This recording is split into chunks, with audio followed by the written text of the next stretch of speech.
My wife took care of me perfectly for 3 years. Breakfast at 7, my coffee at exactly 52 degrees, my shirts ironed with the collars she liked, my pills laid out in a little porcelain dish shaped like a swan. People called us the perfect couple. Then one rainy Tuesday, I found the room hidden behind our bedroom wall, and inside it stood 12 mannequins, every single one of them wearing my face. And on the table in front of them sat a stack of love letters, hundreds of them, all written in my wife's handwriting, all addressed to a man who was not me. Let me back up, because if I just dump that on you, you'll think I'm the crazy one. My name is Liam Miller, or at least that's the name I answer to. 3 years ago, I woke up in a private hospital with a bandage around my head, a tube in my arm, and a beautiful woman crying softly at my bedside. She had the kind of face that makes you forget your own name, pale and delicate, with eyes so dark they looked bottomless. She squeezed my hand and whispered, "Liam, you're awake. Thank God. I thought I lost you." I didn't remember her. I didn't remember anything. The doctors told me I'd had a terrible car accident, that retrograde amnesia was common, that the memories might come back or might not, and that the most important thing was rest and a calm environment. The woman, they said, was my wife. Her name was Chloe. And Chloe, they assured me with these warm, pitying smiles, loved me more than anyone in the world. So I let her love me. What else was I going to do? I had no past, no name I could verify, no friends who called, no parents who visited.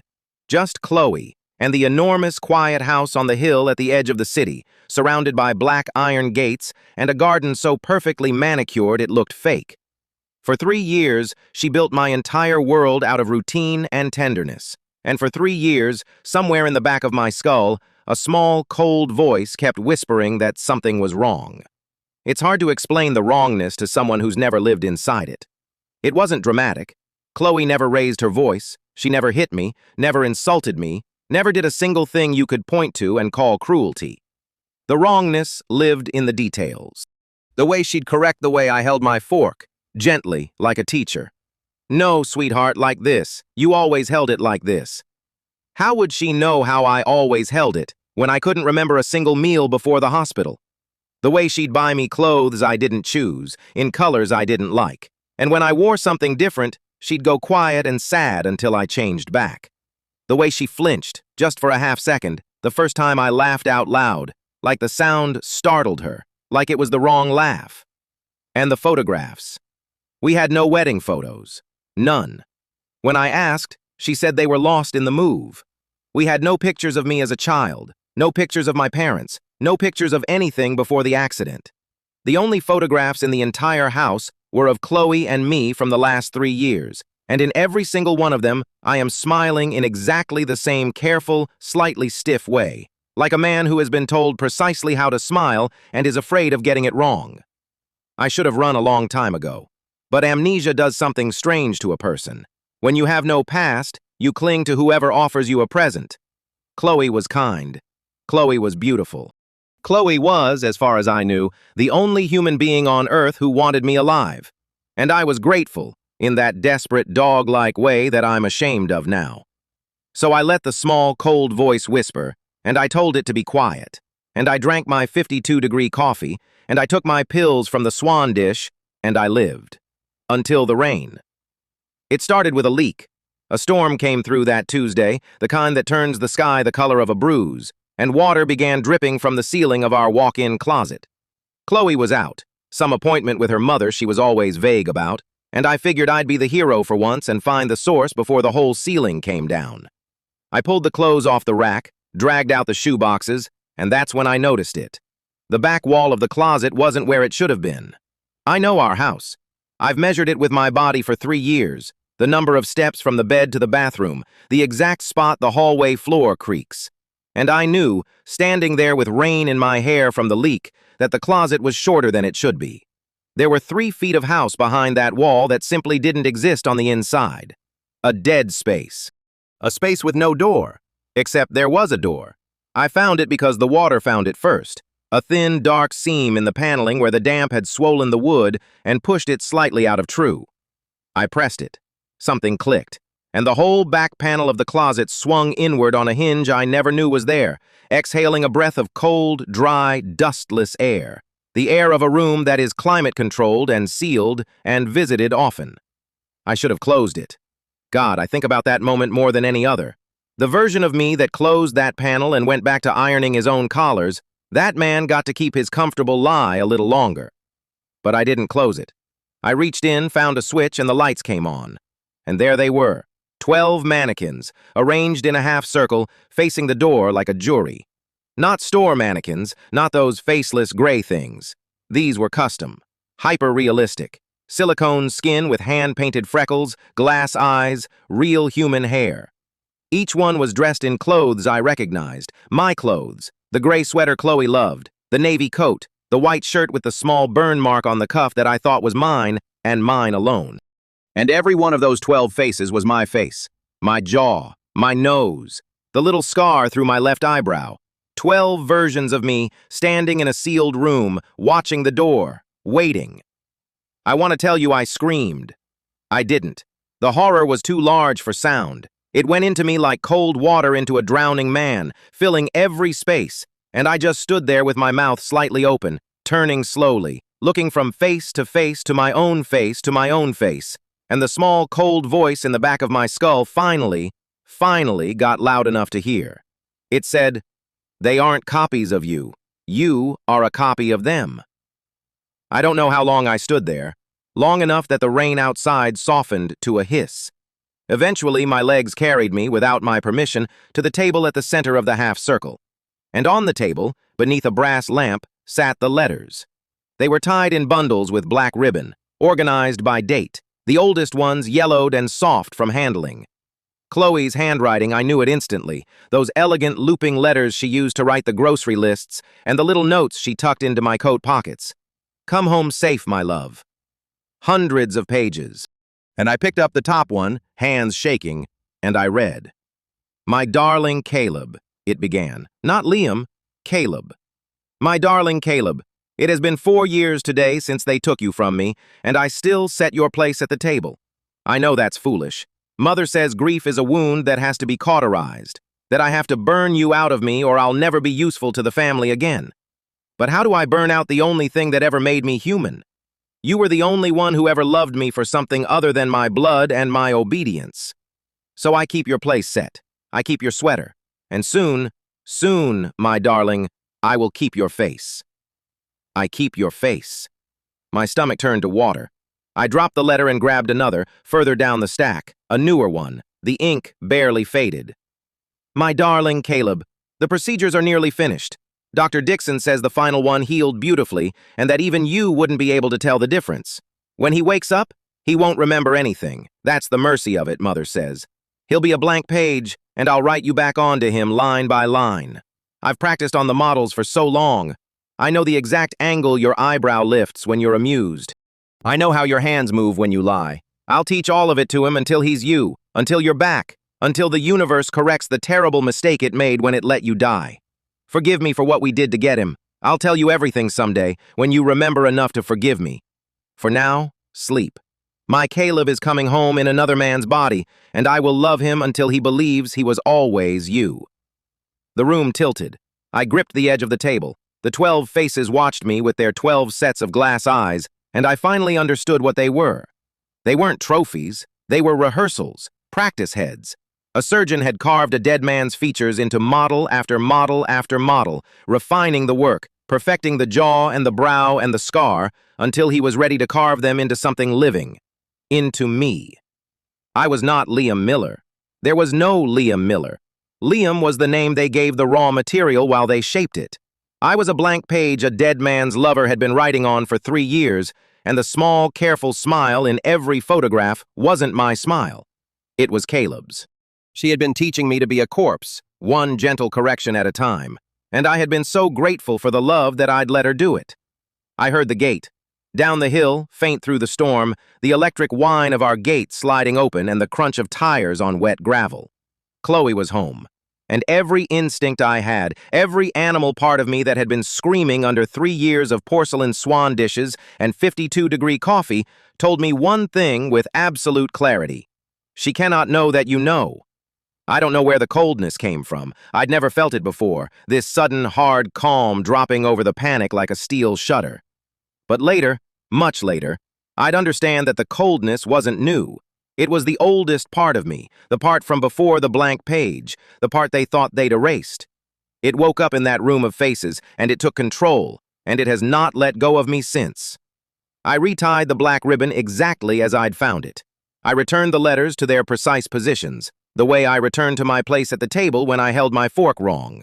A lifetime of being corrected, making me good at putting things back. I memorized the angle of the lamp. I stepped out of the room, pulled the panel closed until it clicked, and stacked the shoeboxes back against it. I hung the clothes on the rack with the wet ones in the front so the leak would explain why I'd been in the closet. I wiped the damp from my forehead, and by the time I heard Chloe's key in the front door, I was sitting on the edge of our bed, holding a bath towel against the ceiling leak, wearing the exact, careful smile she had spent 3 years carving into my face. "Liam?" Her voice floated up the stairs, light and worried. "Sweetheart, are you home? The roads are awful." "Up here," I called, and I was amazed at how steady it came out. "We've got a leak in the closet. I caught it before it ruined anything." She appeared in the doorway, and for 1 second I saw her the way I'd never let myself see her before. Not as my devoted wife, as my warden. She was still impossibly beautiful, rain glittering in her dark hair, a paper bag of groceries in her arms, and her eyes went straight past me to the closet, to the shoeboxes stacked against the panel, and I watched her count them. I watched her check. And then her face relaxed into that soft, adoring smile, and she set down the groceries and crossed the room and cupped my jaw in her cold hands, turning my face up to hers, studying it the way you'd study a painting you owned. "My poor darling, you're all wet," she murmured. "You should have waited for me. You always try to do everything yourself." She kissed my forehead. Her lips were like marble. "Promise me you'll be more careful. I can't lose you. Do you understand? I can't lose you again." Again.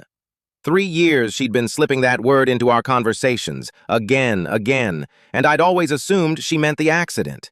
Now I knew exactly what she meant, and it took everything I had, every ounce of the cold new steel, to lean into her hand like a happy dog and say, "You won't lose me. I'm not going anywhere."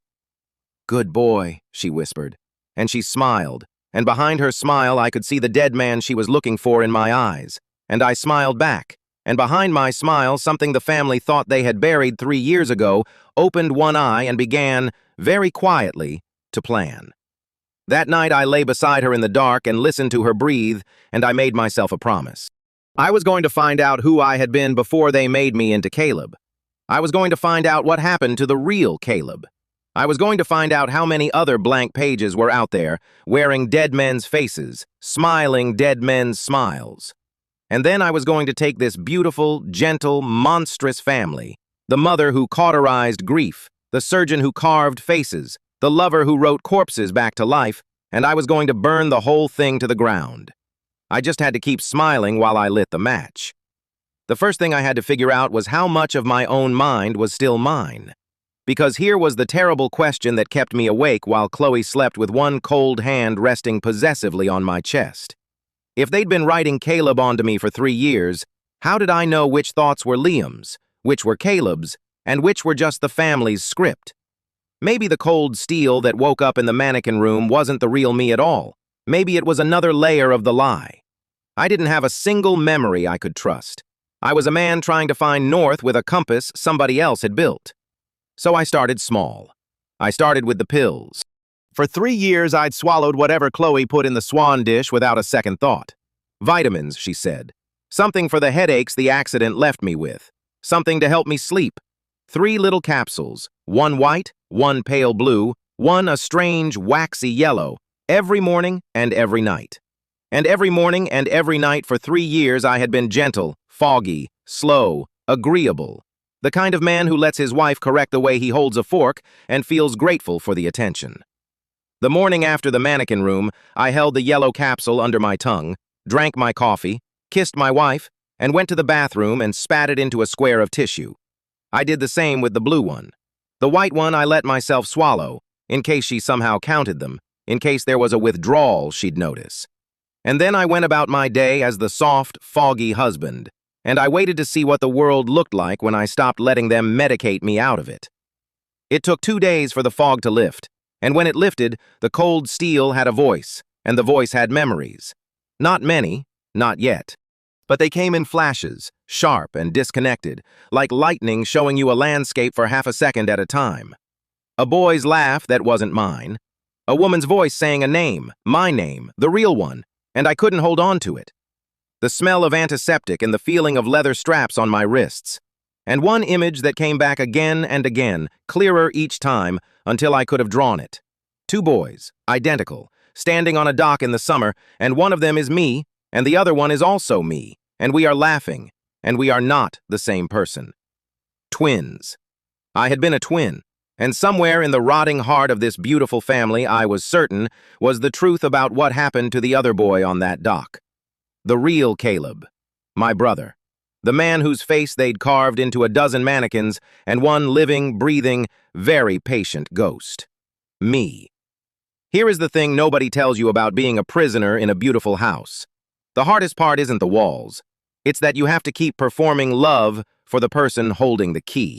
Every morning I had to wake up and look at Chloe, this woman who had drugged me and surgically rebuilt my brother's face onto a kidnapped stranger. And I had to smile the careful smile and call her sweetheart, and let her cut the crusts off my toast.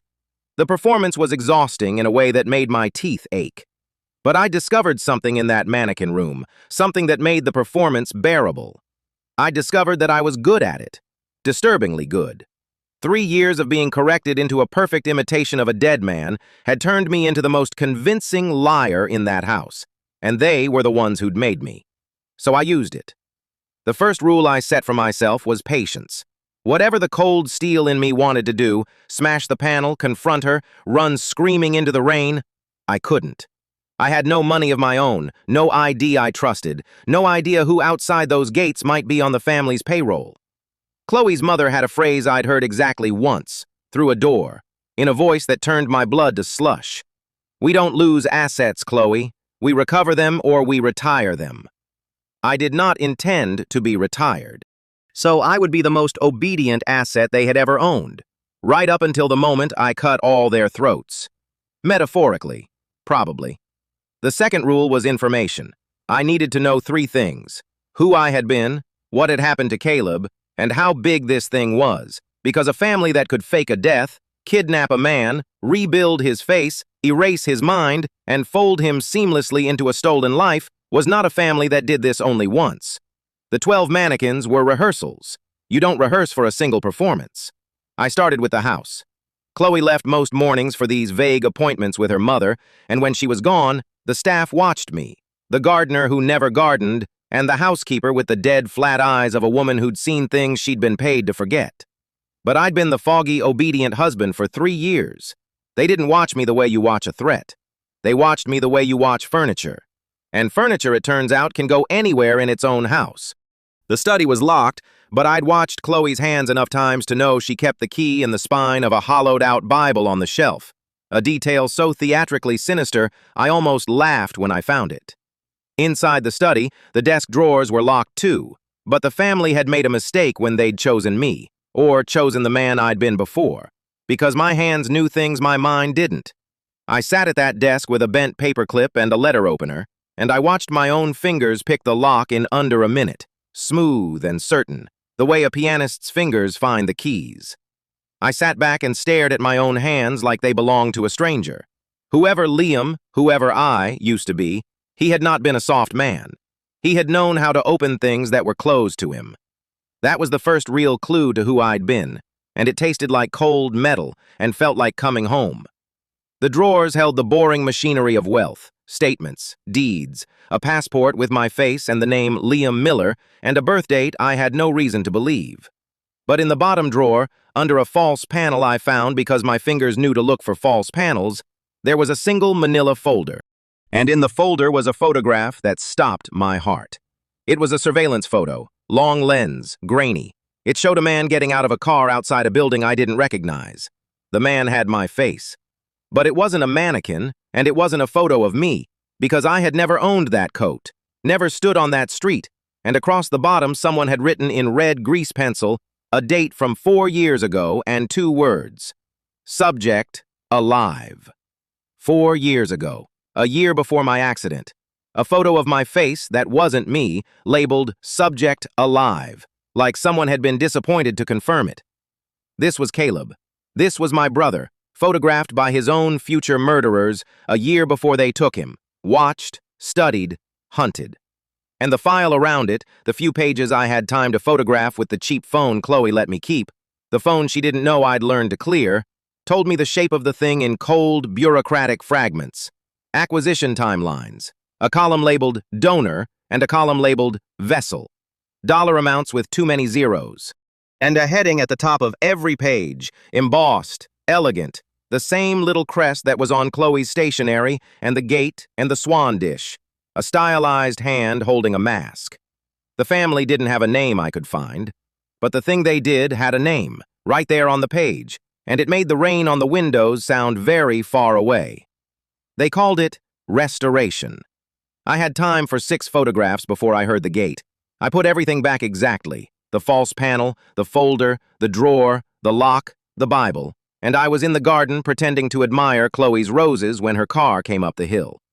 She found me there and smiled and slipped her cold arm through mine, and she said, "What are you thinking about, my love?" And I looked at the roses and said, "How lucky I am." And she squeezed my arm and believed me, because she had taught me to lie, and she had taught me well. That night, in the bathroom with the water running, I looked at the 6 photographs, and I understood that I could not do this alone. I had no allies inside the walls, and no proof that would survive contact with whatever this family's money could buy. I needed someone on the outside, someone who already hated them, someone the family couldn't reach. I just had no idea how to find such a person from inside a gilded cage, until the cage, in its arrogance, brought her to me. Her name was Detective Isabel Thorne, and she came to the house 11 days after the mannequin room on a gray afternoon, asking questions about a man named Caleb Hayes. I almost gave myself away the moment I heard the name through the front door. I was on the stairs, and the housekeeper was telling the visitor that Mrs. Sterling was not at home and would not be available. And the visitor said in a voice like a blade laid flat against your throat, cold and quiet and absolutely unhurried, "That's fine. I didn't come to see Mrs. Sterling, I came to see her husband." And then, after a pause that I felt in my spine, "I came to see Liam." I came down the stairs. Detective Thorne was not what I expected. The family's people were all warmth and silk and porcelain, beauty as a weapon, charm as a leash. This woman was the opposite of all that.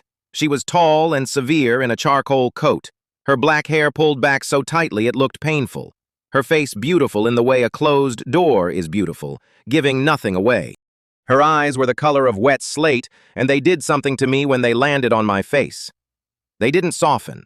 They didn't widen with the little flicker of recognition strangers sometimes showed, the sense that they'd seen me somewhere. They sharpened, like she was looking at a ghost and had expected to. "Mr. Cross," she said, not a question. "Detective." I'd seen the badge through the sidelight window. "My wife isn't home." "I heard." She didn't blink. "May I come in? I have a few questions about a man you've almost certainly never met. It won't take long." The housekeeper hovered, her dead flat eyes flicking between us, and I knew that whatever I said next would be on Mrs. Sterling's desk within the hour. So I gave Detective Thorne the careful smile, the husband's smile, the harmless smile, and I said, "Of course. Can I offer you some coffee? I make it at 52 degrees. My wife insists it's the only correct temperature." And I watched something move behind those slate eyes, a flicker, gone as fast as it came, as if the absurd specificity of it had told her something, as if she'd written it down. We sat in the front room, the formal one, the one for show, under a painting of a dead man's family the family had bought to seem old. The housekeeper brought the coffee, and then stood in the doorway, not leaving, a watcher.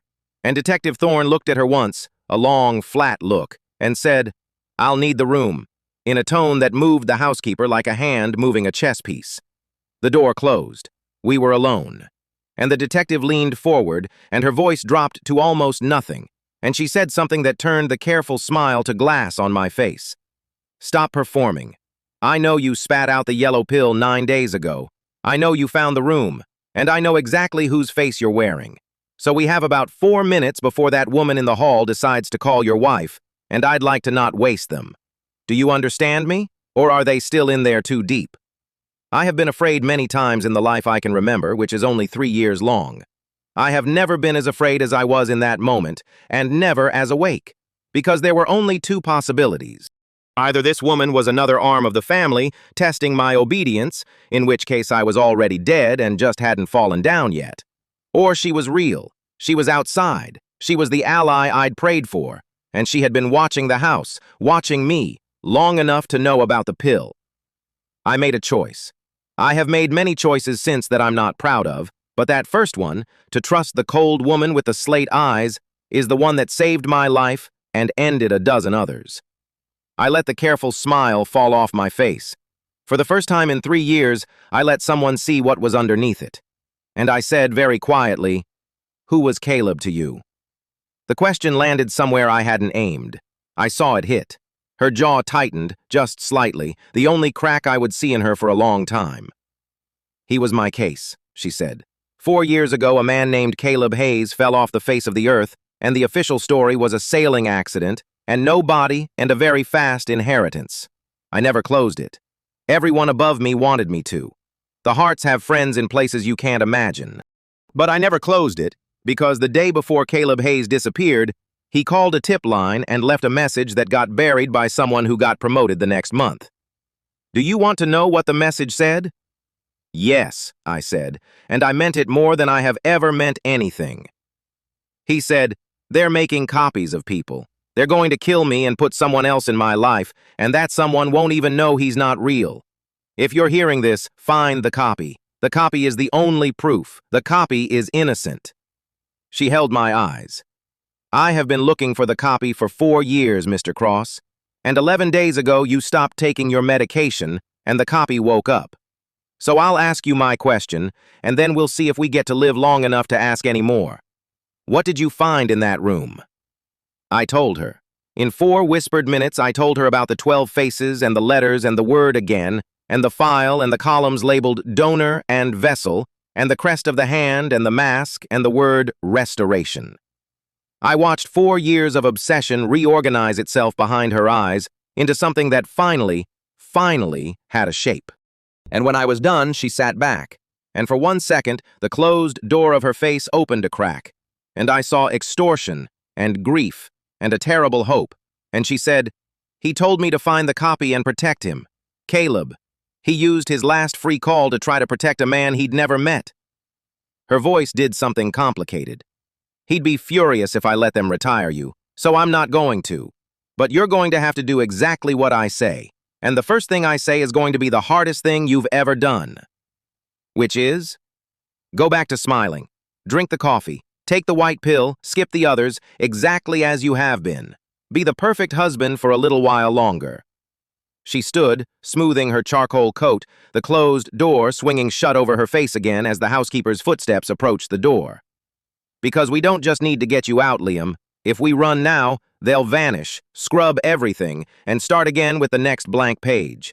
We need the whole thing, the mother, the surgeon, the records, every vessel they've ever made and every donor they've ever murdered. And the only person on Earth standing inside their operation with a reason to burn it down." She looked at me, and for the first time something almost like warmth moved across the slate. "Is you."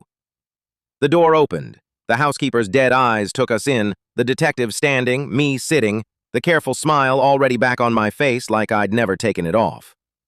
"Detective Thorne was just leaving," I said pleasantly. "She had the wrong house. Some man named Hayes. I told her we'd never heard of him." "Mr. Cross was very helpful," Detective Thorne said coolly, and walked out into the rain, and I watched her go from the window with my wife's husband's smile on my mouth and a fire in my chest that had been waiting 4 years for someone to bring the match. Chloe came home an hour later. She already knew. Of course she knew. She came up the stairs slowly, and she didn't smile, and she sat down on the edge of our bed where I was pretending to read, and she took my hand in both of her cold ones and turned it over and traced the lines of my palm the way a fortune teller would. And she said in a small, soft voice that frightened me more than any scream, "A policewoman came to see you." "She had the wrong house," I said. My pulse was a drum. "Some man named Hayes. I'd never heard the name. I told her so and she left." Chloe was quiet for a long time, tracing my palm. Then she lifted my hand and pressed it against her cheek and closed her eyes, and a single tear ran down over my knuckles, warm, the only warm thing about her, and she whispered, "You don't remember the name Hayes." "No," I said. "Should I?" And she opened her eyes and looked at me with so much love and so much grief and so much patient, bottomless madness that I understood in that moment that the most dangerous person in this whole murderous family was not the mother who retired assets or the surgeon who carved faces. It was the woman holding my hand and weeping over a name I wasn't supposed to know, because she was the only one of them who actually believed the lie she was telling, the only one who truly, desperately needed me to be Caleb, and a person who needs something that badly will do absolutely anything to keep it.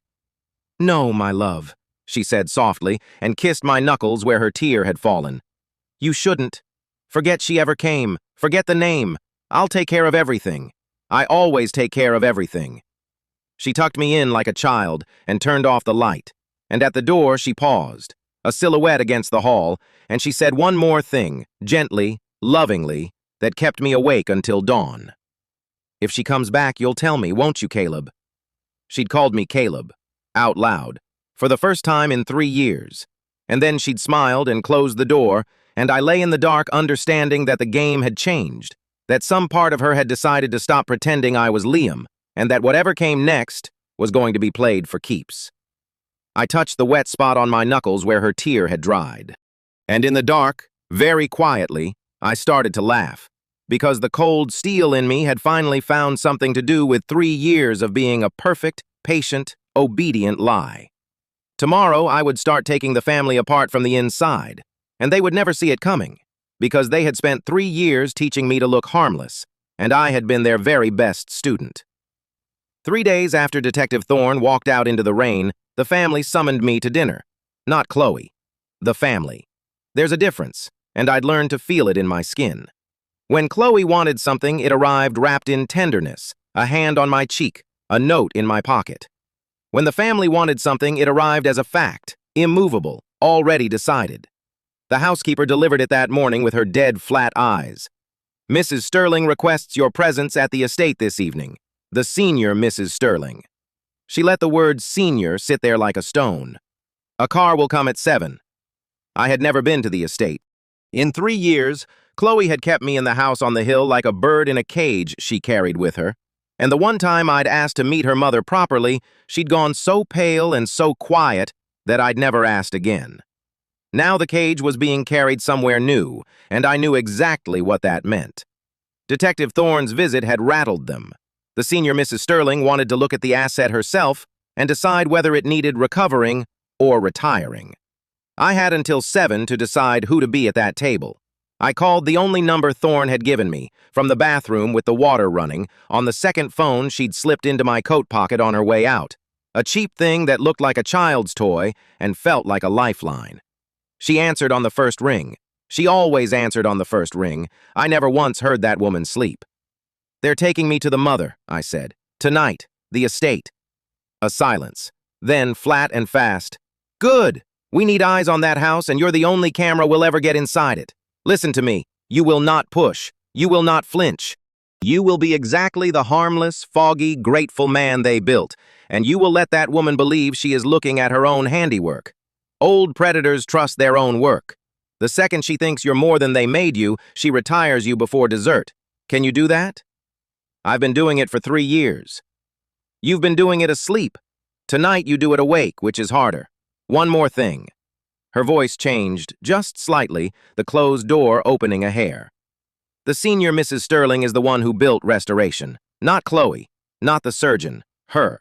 40 years ago, she figured out that the rich die and their fortunes go to fights, and that a grieving family will accept a miracle more easily than a funeral. She has put copies into a dozen lives that I can prove, and God knows how many I can't. She is the most dangerous person you will ever sit across a table from, and she will be kind to you, and the kindness will be the most dangerous part. Do not mistake it for safety. Now go. And Liam." A pause. "Come back. I've spent 4 years building this case out of ghosts. You're the first part of it that's still breathing. I'd like to keep it that way."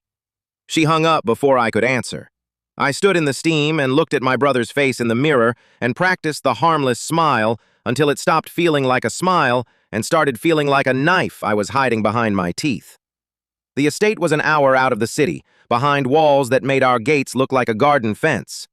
The car that came for me had a driver who didn't speak and didn't look at me, and a back seat that smelled of leather and, faintly, of antiseptic. And I filed that detail away the way Thorne had taught me to file details, because a family car shouldn't smell like a hospital unless it's used to carry the kind of cargo that bleeds. Chloe rode beside me, holding my hand the whole way, and she was nervous. I could feel it in her cold fingers, a fine tremor she couldn't hide. She kept glancing at my profile in the dark, checking the angle, the way you'd check that a child's collar was straight before presenting them to someone whose approval mattered more than air. My mother can be, Chloe started, and stopped, and started again. She loves me. She loves us. But she sees the world in a hard way. If she says things tonight that sound cruel, it's only because she's trying to protect what we've built.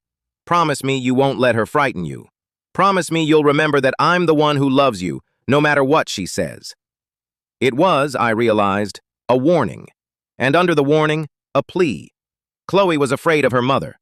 Chloe had spent 3 years and a fortune and a dead man's face building me into the only thing she loved. And tonight she was bringing me into a room with the one person who could take me apart, and she was terrified.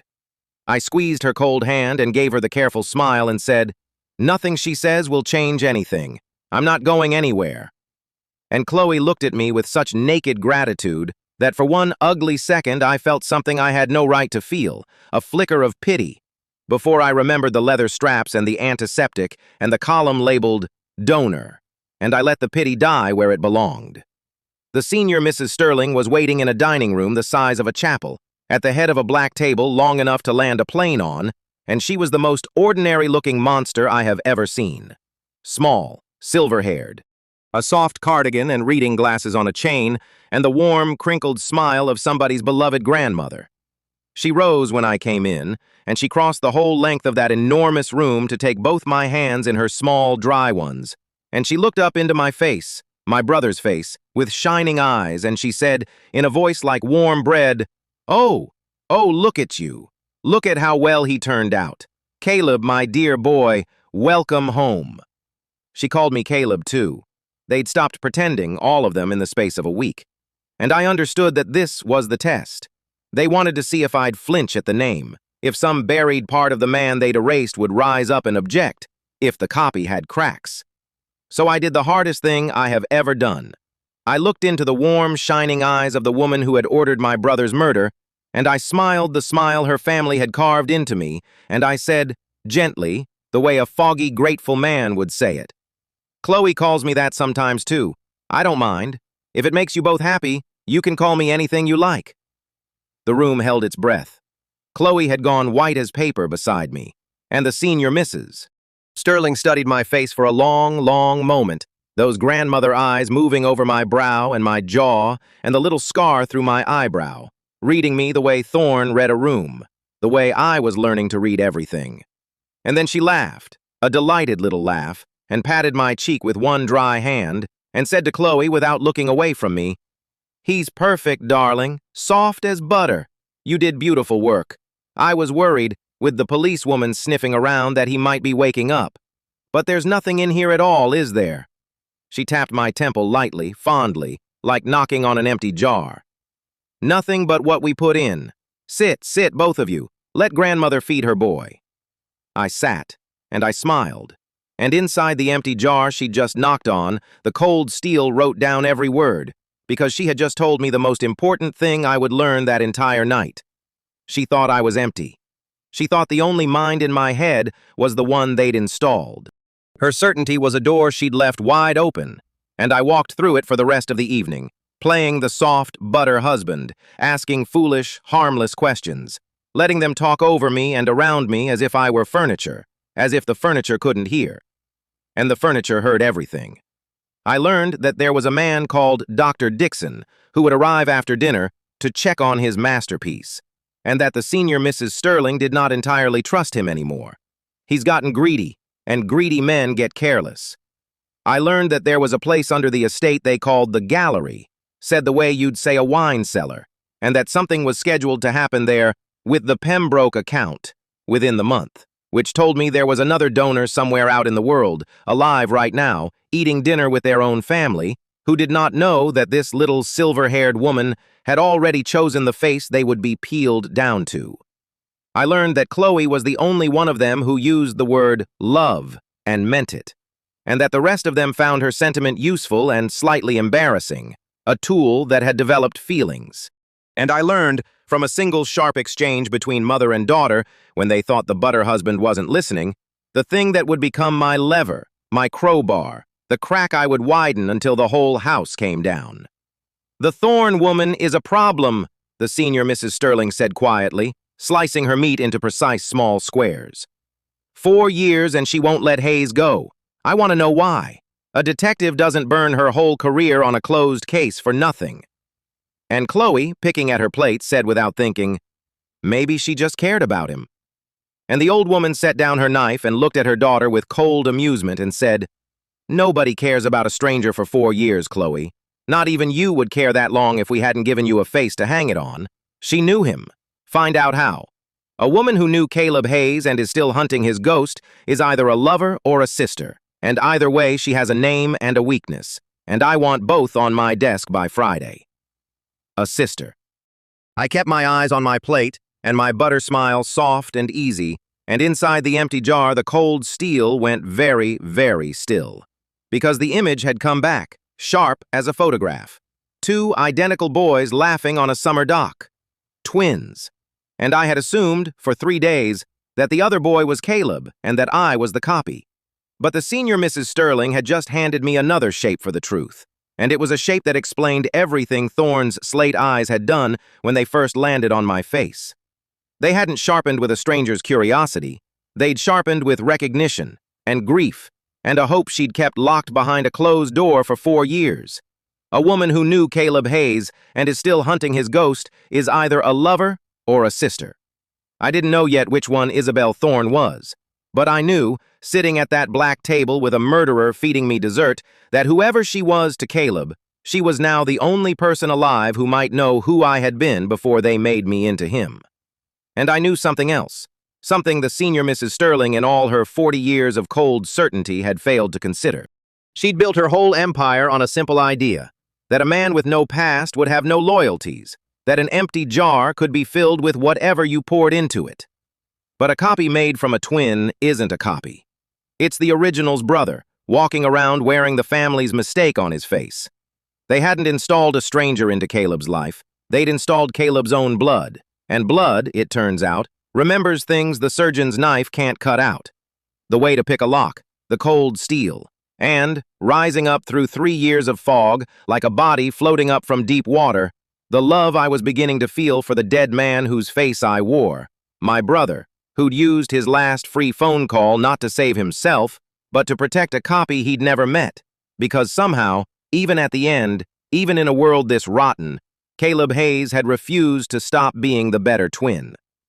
Dr. Dixon arrived at 9, and that was when the evening turned from a dinner into a hunt. He was a tall, fastidious man with surgeon's hands and a salesman's smile, and he came into the dining room rubbing antiseptic gel between his palms, and the first thing he did was take my jaw in his fingers and turn my face toward the light, this way and that, like a jeweler examining a stone he'd cut. "Beautiful," he murmured, more to himself than to anyone. "The orbital work especially. 3 years out and 0 migration. You know, Eleanor, this is the best vessel I've ever made. The bone structure took the graft like it was always meant to be there." He smiled down at me, warm and proud and utterly without a soul. "How are the headaches, Liam? Any numbness on the left side? Any moments where you feel, more than you should?" It was a trap, of course, a test from a different angle than the old woman's. She'd tested whether I'd flinch at the name. He was testing whether the brain underneath his beautiful face had started to wake up. And I understood, with the cold clarity I was coming to rely on, that this man, this greedy, careless surgeon the family had stopped trusting, was the weakest link in the whole chain. Because he was proud. Pride is a crack. And I had just decided to widen it. So I looked up at Dr. Dixon with foggy, grateful eyes, and I said in the soft, slow voice they'd medicated into me, Sometimes I feel like I'm two people. I watched his salesman's smile freeze at the corners. I watched Chloe go rigid. I watched the senior Mrs. Sterling's reading glasses lift very slightly from the table. And then, just before the silence broke, I added, dreamy and harmless, "One of me loves my wife so much, and the other one is just so grateful to all of you for fixing me. I don't know how I'll ever repay what this family has done. I'd do anything for you, anything at all." The room exhaled. Dr. Dixon laughed, relieved, and patted my cheek, and told the old woman that the vessel was simply expressing gratitude, that a little splitting of the self was normal and even desirable, that it meant the installation had layered properly. Chloe's hand found mine under the table and gripped it, hard, and her cold fingers were trembling with relief. And the senior Mrs. Sterling smiled her warm bread smile and said, "Such a good boy," and went back to her dessert. But I had seen what I needed to see. For 1/2 second before he covered it, Dr. Dixon's proud salesman's smile had cracked, and underneath it, I'd seen fear. Naked fear. Because the surgeon who'd carved my brother's face into a living man knew, better than anyone at that table, that brains are not jars, and faces are not destiny, and that no installation in the history of his beautiful butchery had ever been as clean as he'd just bragged it was. He'd lied to the old woman to protect his masterpiece and his fee. And the moment I said two people, he'd remembered his lie, and he'd been afraid. A proud man, protecting a lie, afraid of being found out, distrusted by the boss who held his leash. That, I thought, smiling my butter smile while the murderers fed me cake, is not a wall. That is a door. And tomorrow, very gently, I am going to start to open it. The car took us home near midnight. Chloe slept against my shoulder the whole way, exhausted by the strain of presenting her creation to the woman whose approval she'd been starving for her whole life. And in the dark, I held the dead man's face very still and let her sleep on me like she trusted me, like I was safe, like I was hers. And over her sleeping head, I watched the city lights come up out of the dark, and I made a list, the cold steel writing it letter by letter on the inside of my skull. 1.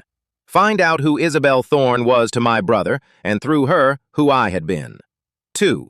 Get into the gallery beneath the estate and find out who the Pembroke account was before the family peeled them. 3. Turn Dr. Dixon. Use his pride, his fear, and his fading favor with the old woman to flip him into a witness, or a weapon, or both. And 4. The one I didn't write down. The one I just felt, low and hot and patient in the empty jar they'd been so sure was empty. Burn it all down. The mother, the surgeon, the gallery, restoration, every face on every wall. And do it slowly enough and quietly enough that the last thing each of them saw before the end was the harmless butter smile they'd carved into a dead man's brother, and the dawning, too late understanding that the copy had never been empty at all. We pulled through the gates of the house on the hill. Chloe woke and smiled up at me and said, "Was it so bad? She loves you, you know." In her way. And I brushed the hair from her face gently, the way Caleb would have, the way she'd taught me. And I said, "It wasn't bad at all. I think tonight changed everything." And Chloe, who heard only what she needed to hear, smiled and believed me, never once suspecting that for the first time in 3 years, I had told her the absolute truth. I met Detective Thorne the next afternoon in the one place the family never thought to watch, a church. It was her idea. "Faith is the one appointment a controlled wife is always allowed to keep," she'd said on the toy phone. "Chloe will let you go to confession. Mrs. Sterling will even approve. She likes the idea of you kneeling and asking forgiveness for sins you can't remember. Go to St. Bridget's at 3. Take the second confessional. I'll be on the other side of the screen." And so I told Chloe I wanted to pray, and watched her eyes fill with soft, delighted tears, because Caleb had been Catholic, of course he had. And here was her creation reaching for his old faith all on his own, more proof that the dead man was alive in me. She drove me to St. Bridget's herself and kissed my forehead at the door and said she'd wait in the car. And I walked into the cool dark and the smell of wax and old stone and knelt in the second confessional. And through the carved screen, a voice like a blade laid flat said, "You did well at the dinner. You're still alive. That's 2 miracles." "The old woman thinks I'm empty," I whispered. "Dixon is afraid. There's a place under the estate they call the gallery. There's a living donor they call the Pembroke account, scheduled within the month, and Mrs. Sterling wants to know who you are by Friday. She thinks you're either Caleb's lover or his sister. I paused. The cold steel made me say it. So do I. Which one are you, detective? The silence on the other side of the screen lasted so long I thought she'd left. Then, very quietly, in a voice I'd never heard her use, stripped of the blade, just a person in the dark, I'm his sister, younger by 3 years. Our parents died when I was 9 and Caleb was 12, and after that it was just him and me against the world. He raised me more than any adult did, put himself through nothing so I could go to school. Became an investigator because I wanted to be a cop, and he wanted to make the world safer before I had to walk into it. A breath. When the Hayes money came to him, some distant relation, it was supposed to be the good thing that finally happened to us. Instead, it painted a target on his back the size of a country. And the Hearts saw it, and they took him, and they replaced him so smoothly that the world spent a year thinking I was a grieving lunatic who couldn't accept her brother had drowned. Another breath, and the blade came back into her voice, but cracked now, human. I have spent 4 years being told I'm crazy, and then 11 days ago I'm watching that house through a long lens, and a man comes out into the garden, and he's been drugged stupid for 3 years, and he stops, and he picks a leaf off a rose bush, and he does it with my brother's exact hands. The exact way Caleb did everything with his hands. And I knew. Not that you were Caleb. I knew Caleb was dead. I knew you were the copy he died trying to protect. And I have wanted, every single day since, to ask you one question. And I'm going to ask it now, and I need you to think before you answer, because the answer is going to hurt one of us very badly. Ask, I said. Before the Hearts, she said. Before they made you into my brother. Do you remember anything? Anything at all about who you were? Because they don't make copies out of nobody, Liam. They choose vessels for bone structure. They choose men who already look enough like the donor that the surgery only has to finish the job. And there's only one kind of man who looks enough like Caleb Hayes to become him with a few cuts. Her voice was shaking now, all the way through. Our mother had a baby before Caleb and me. A boy. He was sick, they said, and he died. And we grew up believing we'd had an older brother who didn't make it. But I found the records 2 years ago, buried in my obsession, and the baby didn't die, Liam. He was sold. A private adoption, off the books, to pay our father's debts the year before Caleb was born. We had an older brother, alive, out there, with our mother's bones in his face. The screen between us seemed to vanish.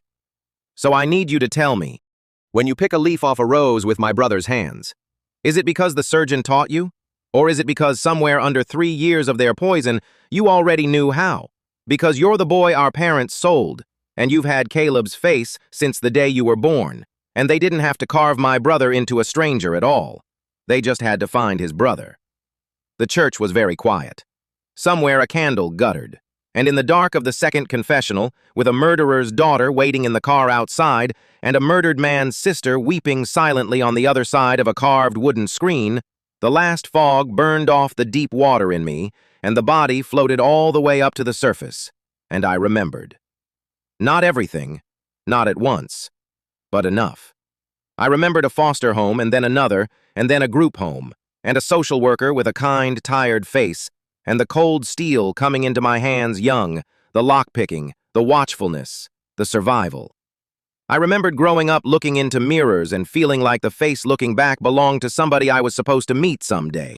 I remembered 4 years ago, a man finding me, a man with my exact face, my exact bones, sitting down across from me in a diner with his hands shaking, saying, I've been looking for you my whole life, saying, I have a sister, saying we have to be careful.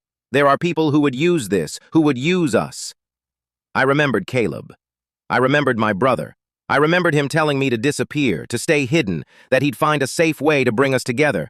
And then I remembered the men who came instead, and the leather straps, and the antiseptic, and the long white erasing nothing of 3 years of swan dishes and 52-degree coffee. They hadn't made me into Caleb. I had always been Caleb's brother. The Hearts had hunted Caleb and found the brother he was trying to protect, and decided that instead of carving a stranger, they'd use the perfect raw material the universe had handed them, the sold-off eldest son, with the donor's own bones already in his face. They'd killed one brother and installed the other, and they'd been so proud of the surgery that they never understood the truth Dr. Dixon was secretly terrified of. The reason the installation was the cleanest he'd ever done. The reason there'd been zero migration, zero rejection, a face that took the work like it was always meant to be there. Because it was.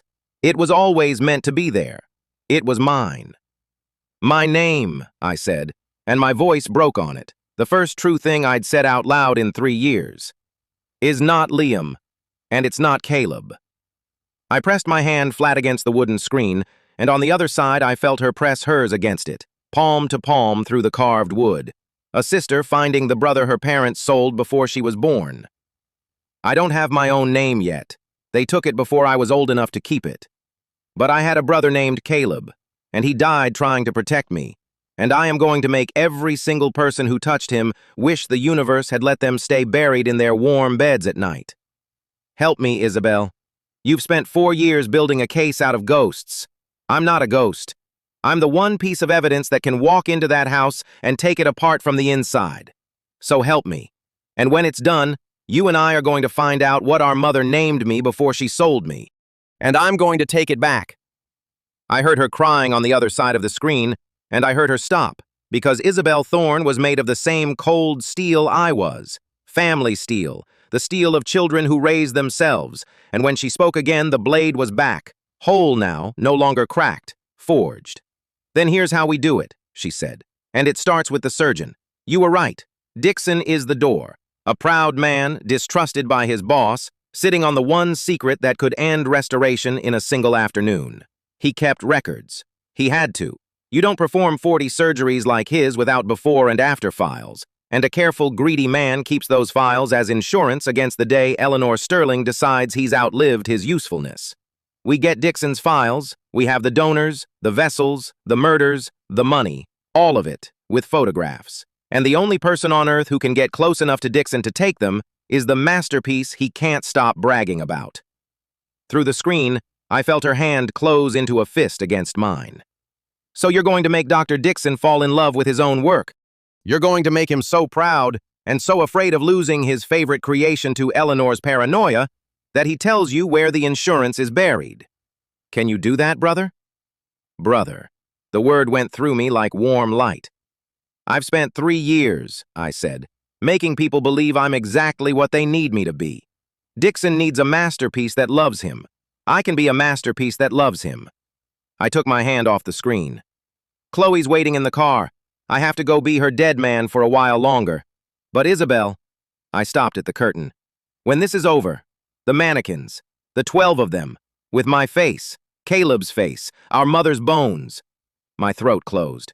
I want to bury them, properly, all 12, because somewhere in those rehearsals is the only grave my brother ever got, and I'm not leaving him in a sealed room behind a closet wall in a murderer's house. Promise me. I promise, said my sister through the screen in the dark. Now go, and Liam, or whoever you are. A pause, and something almost like a smile in her voice, the first one. When she asks what you confessed, tell her you confess that you'd do anything to stay with her forever. She'll love that. And it'll buy you another week. I walked out into the light, and Chloe was waiting by the car in the autumn sun, anxious and lovely, and watching my face for clues. And I came down the church steps with my brother's hands and our mother's bones, and I gave her the careful smile she'd carved. And when she asked, soft and hopeful, "What did you confess, my love?" I took her cold face in my warm hands and I said, that I'd do anything to stay with you forever. And Chloe Sterling, who had murdered to build me and would murder to keep me, closed her eyes and leaned into my hands and wept with happiness in the parking lot of St. Bridget's. And I held her, and over her shoulder I watched a charcoal coat disappear around a far corner. My sister, melting back into the city. And I thought, one of you taught me to lie, and the other one is teaching me to use it. And between the two of you, you've made the very thing that's going to end you. Turning Dr. Dixon took 9 days, and they were the most delicate 9 days of my life. I couldn't summon him. The asset doesn't summon the surgeon. But I could become a problem only the surgeon could solve, and a proud man cannot resist a problem that proves his importance. So I started having symptoms, carefully, Nothing dramatic enough to make the old woman decide to retire a malfunctioning vessel, just enough to make Chloe worry and call the only man who understood the inside of my head. A headache that wouldn't lift. A morning where I forgot the word for spoon and then recovered, frightened, clinging to Chloe. A night where I sat up gasping that I dreamed of a dock and 2 boys and couldn't say why it scared me. Each symptom was a lure, and each lure was aimed at the exact seam between Dixon and Eleanor Sterling, because every time the vessel showed a crack, the old woman trusted the surgeon's work a little less, and the surgeon needed, more and more desperately, to prove the crack was nothing. He came 3 times that week, and each time I let him examine me, and each time I gave him gratitude like a drug. "You're the only one who really understands what's happening to me," I told him, foggy and trusting, the masterpiece reaching for its maker. "Chloe loves me, but she doesn't understand the inside of my head the way you do. You built the inside of my head. Sometimes I think you know me better than I know myself." I watched the words land in the soft, hungry place where his pride lived. I watched him start to need my admiration the way Chloe needed my love, and the old woman needed my emptiness. And on the 3rd visit, when I let slip, terrified, that Mrs. Sterling looked at me at dinner like she was deciding whether to throw me away, I watched Dr. Dixon's face go pale and tight because I'd just spoken his own deepest fear out loud. And a man and a frightened masterpiece who share a fear become, very quickly, allies against the thing they're both afraid of. "She won't throw you away," he said, too fast, too fierce, gripping my shoulder. "I won't let her. You don't understand, Liam. You're the best work I've ever done. If she retires you, she's destroying the proof that I'm the finest reconstructive surgeon who ever lived. I have spent 40 years being that woman's knife, and she would melt me down for scrap the moment I dulled. But you're my legacy. You're going to outlive both of us. I have made sure of it." And there it was, the crack, widening, and through it, light. I have made sure of it. He'd said it without meaning to, the way proud, frightened men always say the thing they shouldn't, and I let my foggy, grateful eyes go wide and worshipful, and I said, "Made sure of it how? How can you protect me from her?" And Dr. Dixon, who the family no longer trusted, who'd spent 40 years as a knife waiting to be melted down, who needed his masterpiece to admire him more than he needed to be safe, leaned close to the dead man's brother and whispered the thing that would burn his whole world down. "Because I kept everything," he said. "Every file, every face, every name on both sides of the ledger, the ones who gave the faces and the ones who got them. 40 years of Eleanor Sterling's miracles, with photographs, in a place she will never find, because the day she comes for me, that little library walks straight into the hands of the only detective in this city too stubborn to be bought." He smiled, proud and sick and certain. "So you see, my masterpiece, you're safe. As long as I'm alive, you're safe. And I intend to live a very long time. The only detective in this city too stubborn to be bought." He didn't know her name, but I did. And I understood in that moment that Dr. Dixon had built his insurance policy to be delivered to my sister, and that all I had to do was make him decide to deliver it early, or make the old woman decide to come for him. And either way, the 40-year library of restoration would land in Isabel Thorne's hands with a bow on it. I had found the crowbar. Now I just had to find the right place to pry. I gave Dr. Dixon my most worshipful, most grateful, most masterpiece smile. "Thank you," I whispered. "I feel safe for the first time since I woke up, knowing you're protecting me, knowing nothing can erase me as long as you're here." And the surgeon's proud, frightened soul drank it down like wine, and he never once felt the cold steel under the butter, never once suspected that the masterpiece he'd carved out of a murdered man's brother had just measured the exact distance from his pride to his grave, and found it very, very short. That night, I lay in the dark beside Chloe, who slept with one cold hand on my chest, and on the toy phone under the covers, I typed a single line to my sister. He kept everything. 40 years. Photographs. He built it to go to the only detective too stubborn to be bought. He built it to go to you. The reply came in seconds, and even in those 3 flat words, I could feel the 4 years of grief and obsession finally, tipping over into the thing they'd been becoming all along, which was a reckoning. "Then let's go get it." Getting Dixon's library should have been the end of it. It wasn't, because of two things I hadn't accounted for. The first was the gallery under the estate, and the living person the family was about to peel for it.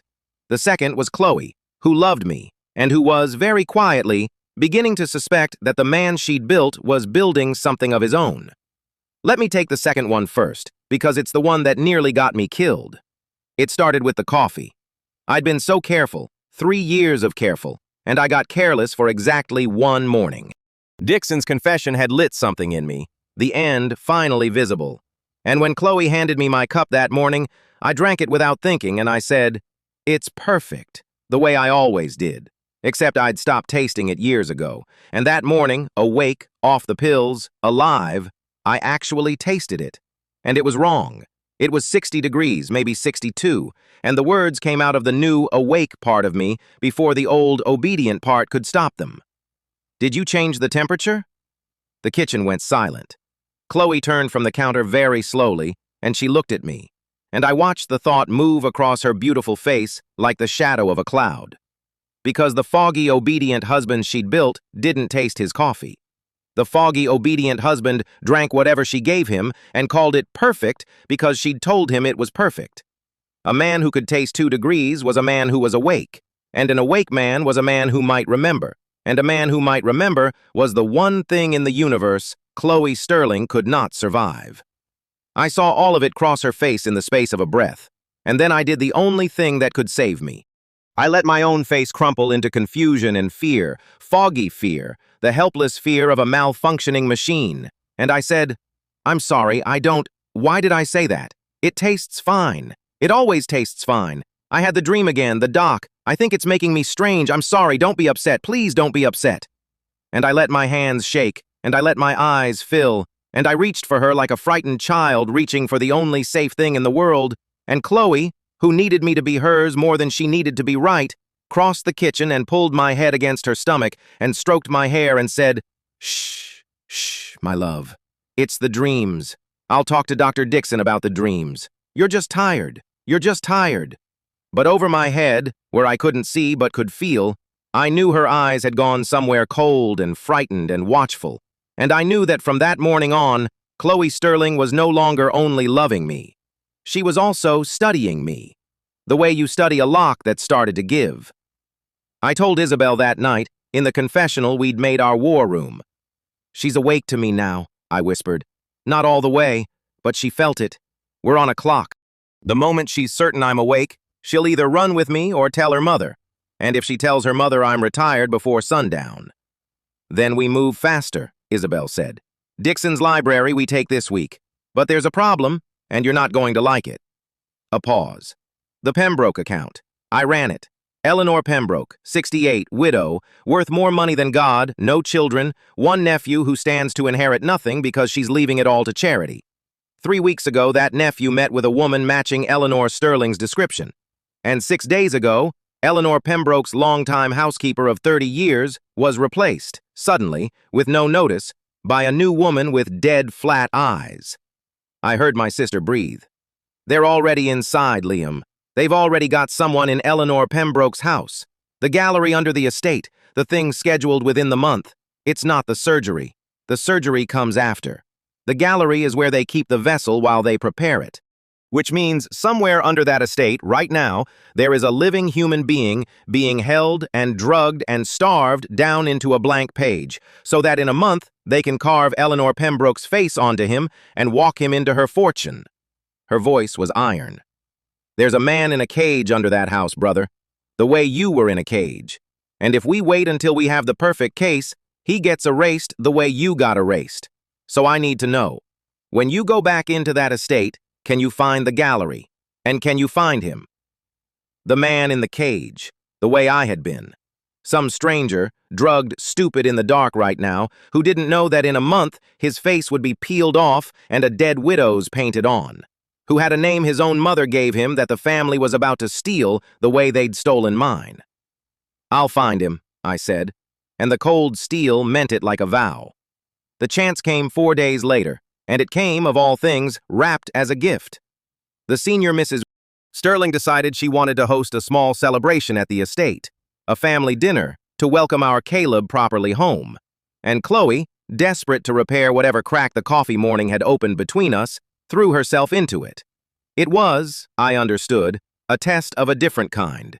A test of whether the masterpiece could perform happiness in the murderer's own house for a whole evening. But a test that put me inside the estate, with the family distracted by their own theater, was also the one thing I needed most in the world. Isabel and I planned it in the dark of the confessional like two people defusing a bomb. The dinner would run long. There would be wine. The staff would be busy upstairs. And somewhere in the lower levels of that house, behind whatever the family used for a closet wall, was a gallery. And in the gallery, a cage. And in the cage, a man. 20 minutes, Isabel said. That's all the absence the family will tolerate before someone comes looking for the guest of honor. You find the stairs down, you find him, you get proof he exists, photographs, and you get back to the table before the soup is cold. You do not free him. You do not play hero. The second you free that man before we're ready, they scrub everything and run, and he dies anyway, and so do you. 20 minutes, eyes only, and you come back. Swear it to me. I swear it, I said, and I meant to keep it. I really did. The dinner was a masterpiece of its own kind. All of us performing love across the black table, the old woman warm as bread, Dixon proud and watchful, Chloe glowing with the effort of repairing us, her cold hand finding mine between every course. And I performed too, the grateful son, the recovered husband, the empty jar full of nothing but gratitude. And I waited for my moment, and it came between the fish and the meat, when the old woman called for a particular wine from the lower cellar, and the staff scattered to find it, and Chloe slipped away to fix her makeup, and for 90 seconds the guest of honor was, by the family's own arrogance, unwatched. I went down.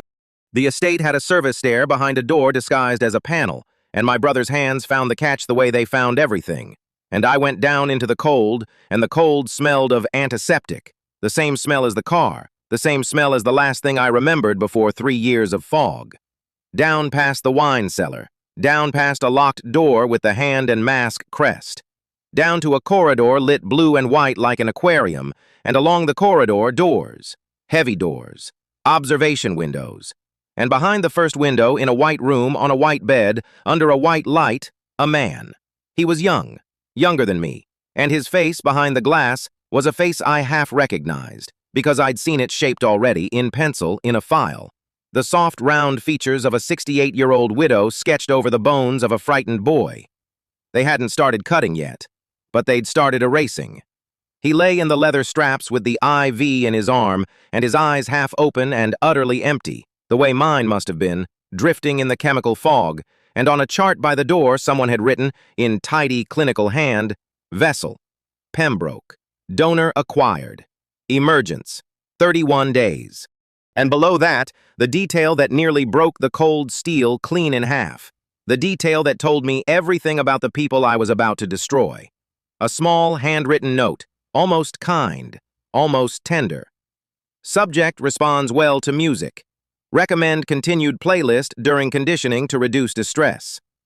They played him music, to reduce his distress, while they erased him. I took the photographs, 6 of them, the way I'd taken 6 of Caleb's file, my hands steady even as the rest of me shook. The window, the chart, the crest, the straps, the boy's empty face, the playlist note. Proof. Eyes only. 20 minutes. Get back before the soup is cold. I had it. I had everything Isabel needed to prove there was a living victim, to turn a cold case into a rescue, to bring the whole weight of the law down on the estate before the surgeon's knife ever touched that boy. And then the boy in the cage turned his head and looked at me through the glass, and his empty eyes found mine, and out of the chemical fog, with the last unfogged corner of a mind they hadn't finished erasing, he mouthed one word. Help. I have replayed the next 10 seconds 10,000 times. The smart thing, the thing I swore to my sister, the thing that saved the most lives in the long run, was to put my hand flat against the glass so he'd know he'd been seen, and then turn and climb the stairs and go back to the table and let the law come for him in its own slow, certain time. That was the plan. That was the vow. And I almost kept it. But I had been the boy in the cage. I had been the empty face under the white light with a stranger's life being painted over mine. and no one had come down the stairs for me. No detective, no brother, no one. For 3 years, no one came. And the only reason I was standing on this side of the glass, instead of lying on that side of it, was a dead man's last phone call and a sister's stubborn grief. The boy in the cage had no brother making phone calls. The boy in the cage had me. And the cold steel, the family steel, the steel of children who raise themselves and swear that no one should ever be as alone as they were, the cold steel looked at that boy mouthing help through the glass, and it did not care about the plan. I tried the door. It was locked, of course. But my brother's hands had been opening locked things since before I had a name. And I was on my knees with 2 bent pins from my own lapel, working the mechanism when I heard, from the top of the stairs, the one sound I had spent 3 years learning to fear. Footsteps. And then a voice, soft and cold and full of bottomless love, and the first true note of horror I had ever heard in it. Because she had followed me down. Because she had been studying the lock that was me, and she had finally seen it give. "Caleb!" Chloe's voice came down the blue-lit stairs like the temperature dropping before a storm. "My love, what are you doing down here?" And I knelt there with the pins in the lock and the photographs in my pocket and the boy's empty eyes on me through the glass. And I understood that the performance was over, that there was no butter smile in the world that could explain the masterpiece on his knees picking the lock of the gallery, and that the next thing I said would decide whether the boy in the cage lived or died, whether restoration burned or scrubbed itself clean and vanished, and whether I climbed those stairs alive. I stood up, slowly. I turned around, and at the bottom of the stairs stood Chloe, in her beautiful dinner dress, her cold face white with the dawning of the thing she'd spent 3 years refusing to know, and behind her, descending one careful step at a time, her warm bread smile already curdling into something 40 years old and reptilian and utterly without mercy, came the senior Mrs. Sterling. "Oh, Chloe," the old woman said softly, not even looking at her daughter, looking only at me, at the standing masterpiece, at the awake thing where an empty jar was supposed to be. "Oh, you foolish girl, I told you 4 years ago." She reached the bottom of the stairs and folded her small, dry hands and regarded me with the mild, clinical disappointment of a woman whose investment has gone wrong. "You never used the brother. The blood remembers. I told you to let me find a stranger, and you wept, and you begged. You wanted his real face, his real hands. You wanted him so badly you let your sentiment override 40 years of my experience." She sighed, the sigh of a grandmother whose grandchild has broken something expensive. "And now look, the vessel is awake. The vessel is loose in the gallery. The vessel," and here her mild eyes finally sharpened all the way down to the killing point, "has a phone in his left pocket that has taken 6 photographs. And a detective somewhere in this city who is about to receive them, unless we are very, very quick." She knew. She'd known the instant she came down the stairs. 40 years of building monsters had made her faster than my best lie, and there was no butter smile left to hide behind, and the boy in the cage was watching through the glass, and my sister was across the city waiting for photographs that were never going to come, and I was alone at the bottom of a murderer's house with the 2 women who'd erased me. One who loved me, and one who'd built me. Both of them between me and the only stairs out. So I stopped pretending. All the way. For the first time since I woke in that hospital 3 years ago, I let the dead man's brother stand all the way up inside the dead man's face. And I looked at the senior Mrs. Sterling, and I smiled. And it was not the butter smile, it was the other one. The one I'd been hiding behind my teeth. The cold one. My brother's cold one. Our mother's cold one, and I watched it land on the old woman's face and saw, for the first time, something move in her that I would have sworn was impossible. I watched Eleanor Sterling, who had murdered her way through 40 years and a dozen stolen lives, look at the awake thing wearing the face she'd had carved and take one small, involuntary step back. "You're right," I said. "The blood remembers." I held up the phone. "It remembers everything." The senior Mrs. Sterling recovered her composure in about 2 seconds, which tells you everything about her. Most people, faced with their own murder weapons suddenly looking back at them with a mind, would have needed longer. She simply folded her hands again and said, in that warm grandmother voice, Give me the phone, dear, and we'll discuss this like family. There's no detective who believes 6 blurry photographs over the word of the Sterling estate. You'd be surprised how little proof matters when the right people owe you favors. Give me the phone and I'll let you go back upstairs and finish your dinner, and we'll fix whatever's gone wrong in that head of yours, and none of this ever has to be frightening. She held out one small, dry hand. I've never lost an asset I wanted to keep, and I do want to keep you. You're the best work Dixon ever did. Don't make me retire something so beautiful. And here is where 3 years of being underestimated paid for itself. Because she still thought, even now, even with me awake and smiling the cold smile, that the only weapon in the room was the phone. She thought information was the danger. 40 years of buying off detectives and burying tip-line calls had taught her that proof was a thing you could make disappear with money and favors.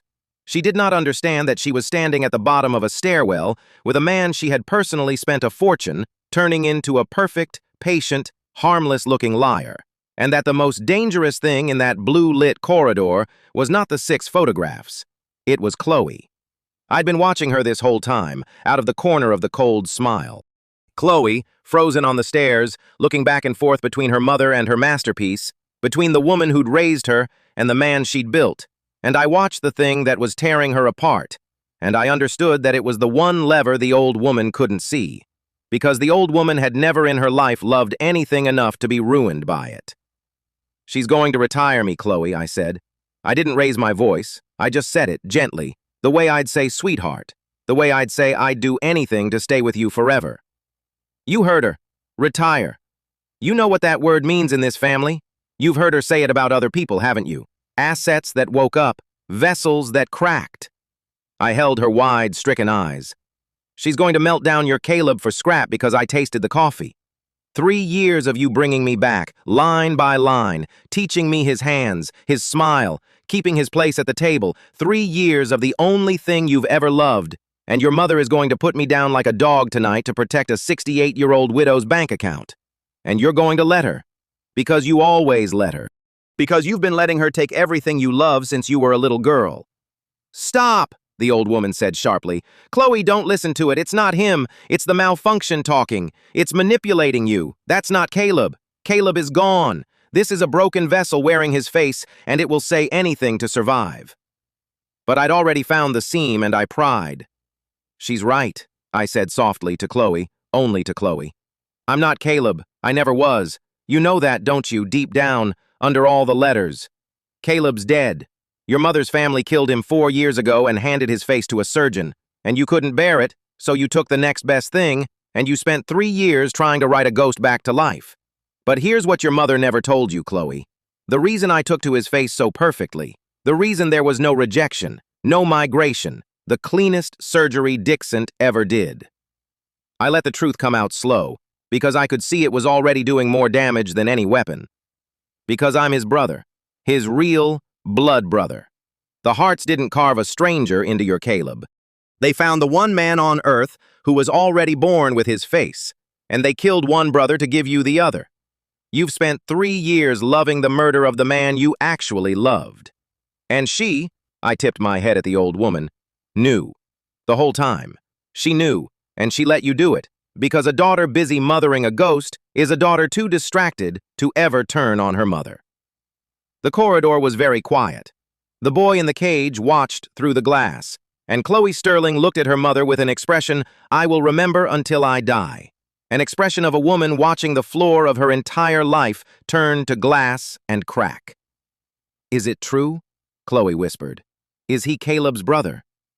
It's irrelevant, the old woman snapped, and that snap, that loss of the warm-bred voice, that flash of the reptile underneath, that was the confirmation, and we all heard it. It's biology. It's why the surgery worked. It changes nothing. Chloe, give me the phone, control your asset, and we will discuss your sentimentality later, in private, the way we always do. You knew he had a brother, Chloe said. Her voice was going somewhere flat and terrible. 4 years ago, when I was on my knees in your study begging you not to take Caleb, begging you to find another mark, any other mark, and you held my face in your hands and you told me you loved me and that the family came first and that I'd thank you someday. You already knew he had a brother. You could have used the brother and let Caleb live. You could have given me both of them. And instead, you killed the one I loved and made me raise his murder as a pet. And you let me write 4 years of letters to a corpse. And you knew, every single time you watched me grieve, you knew. She was crying now, but her voice didn't shake. It got colder with every word, and I realized, with something like awe, that Chloe Sterling was made of the same family steel I was. That under all the porcelain and tenderness, she was Eleanor Sterling's daughter to the bone, and that the old woman had just made the first real mistake I'd ever seen her make. She'd raised a daughter capable of love, and then she'd betrayed that love, and a thing that can love can also burn. "Chloe," the old woman said, and for the first time there was the faintest thread of caution in it. "Think very carefully about your next choice." "Give me the phone," Chloe said. She wasn't talking to her mother, she was looking at me, and I looked back at her, at the woman who drugged me and built me and corrected my fork and wept over my knuckles, the woman who was, by any honest measure, one of the monsters who'd erased me. And I made the hardest read of my life, the read everything depended on, and I gave her the phone. I gave Chloe Sterling the 6 photographs that could end her family. The old woman's eyes flickered, the first real fear, because she'd lost control of the variable, and she didn't know which way the variable would break. Neither did I. For one endless second, Chloe held the phone in her cold hand, the proof of the boy in the cage, the proof of the gallery, the proof of 40 years of murder. And she could have deleted it and handed me back to her mother to be melted down, and the whole thing would have ended in that blue-lit corridor with my brother's face on a slab. Instead, Chloe Sterling turned to her mother and said, in a voice like the last warmth leaving a body, "You took the only person who ever loved me for myself. And then you made me spend 3 years falling in love with him all over again, in another man's body, just so you could take him a second time tonight." She slipped the phone into the bodice of her beautiful dinner dress, where no one would dare reach for it without going through her first. "No, not again. You don't get to retire this one. This one is mine. And so is the boy behind the glass. And so are the photographs. And so is the detective who's about to get them. Because I am done, Mother. I am done being the daughter who lets you take everything." She looked at me, and the bottomless love in her eyes had been joined by something new, something free, something terrible and bright. "Run," she said. "Both of you. I'll hold her. She can't call the staff without admitting to me what's down here, and she'll never admit it. Her whole life is built on no one knowing. So run. Take the boy and burn it down, Caleb. Burn it all down. It's the only gift I have left to give you, and God help me, I love you enough to give it." I have been given a great many things in my short remembered life. A face, a name that wasn't mine, a cage, a confessional war room, a sister. But the strangest gift I ever received was the one Chloe Sterling handed me at the bottom of that stairwell, the gift of my own escape. Paid for with the wreckage of everything she was, by a woman I could never love and could never quite hate, who chose, in the end, to set fire to her own life rather than watch her mother steal love from her one more time. I didn't waste it. The cold steel doesn't waste gifts. I dropped back to the cage door and the pins were still in the lock, and my brother's hands finished what they'd started, and the lock gave, and I had the boy out of the straps and the IV out of his arm in under a minute, while behind me, Chloe and the senior Mrs. Sterling stood locked in a silent war neither could afford to make a sound. The boy could barely stand, fogged the way I'd been fogged, but I'd been him. I knew exactly how to reach the small, unfogged corner of a half-erased mind, and I got my shoulder under his arm, and I said into his ear the only words that had ever reached me through the fog. The words my own brother's phone call had been, 4 years too early and 4 years too late. "You're not alone. Someone came. I came. Walk." And the boy walked. We went up the service stair, the boy and I, up out of the antiseptic cold, and behind us I heard the old woman finally break her silence, heard her hiss at her daughter, "You stupid, sentimental girl, do you have any idea what you've done?"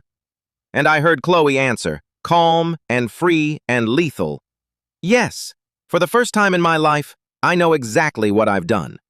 And then we were through the panel and into the warm, bright performance of the dinner party, the staff returning with the wine, the table waiting, and Dr. Dixon half rising with alarm on his proud, frightened face because the masterpiece had come up from the cellar with a fogged and stumbling vessel on his arm.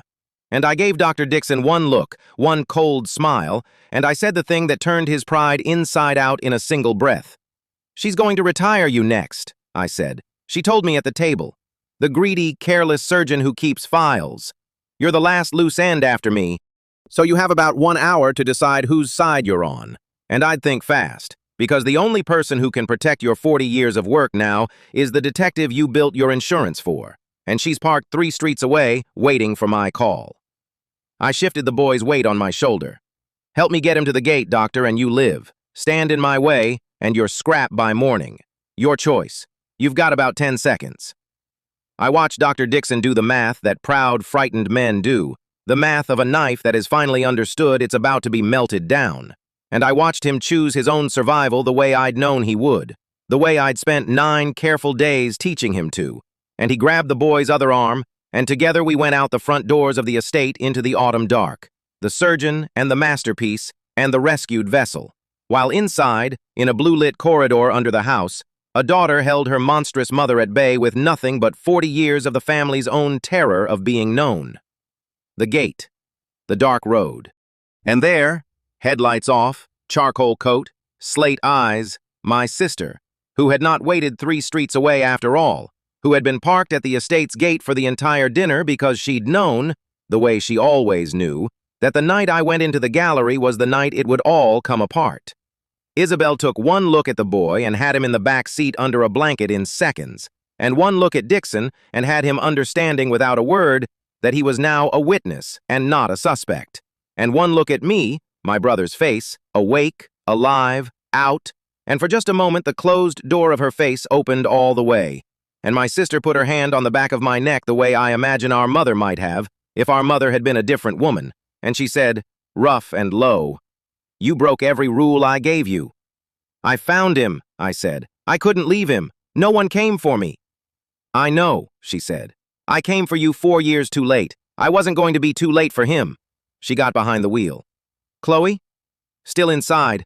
She gave me the phone. She gave me the photographs. She let us run." My voice did something I didn't expect. "She set fire to her own life so I could get out." "I don't, Isabel. I don't know what to do with that." My sister was quiet for a second, pulling away from the gate into the dark. "Neither do I," she said. "People are more than the worst thing they did, and also they have to answer for the worst thing they did, and both of those are true at the same time, and it never stops being hard. You hold both. That's the whole job." She glanced in the mirror at the boy asleep under the blanket, alive, unerased, a face still his own. "Tonight you held both. Tonight you went down into the exact room they put you in, and instead of taking your evidence and saving yourself, you reached through the glass." Her jaw tightened. "Caleb would have done the same thing. He'd be unbearable about it. He'd never let me hear the end of it." And then Detective Isabel Thorne, who had not cried in front of another human being in 4 years, drove her dead brother's living brother and her dead brother's rescued double away into the dark with tears running silently down her face. And none of us said anything, because some things don't need saying, and we had a syndicate to burn down in the morning.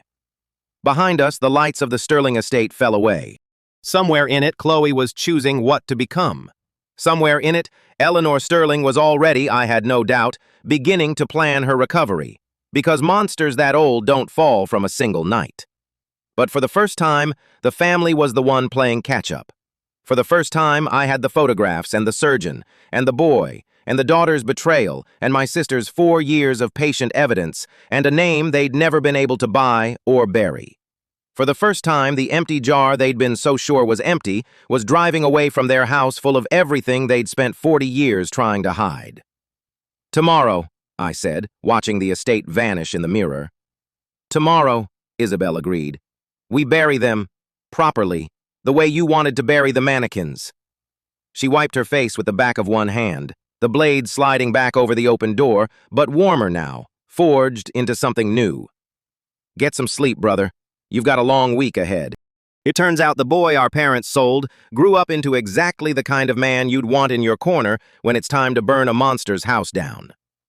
I closed my eyes in the back seat next to the sleeping boy I'd carried out of my own old cage, and for the first time in 3 years, maybe for the first time in my whole stolen life, I slept without performing anything for anyone.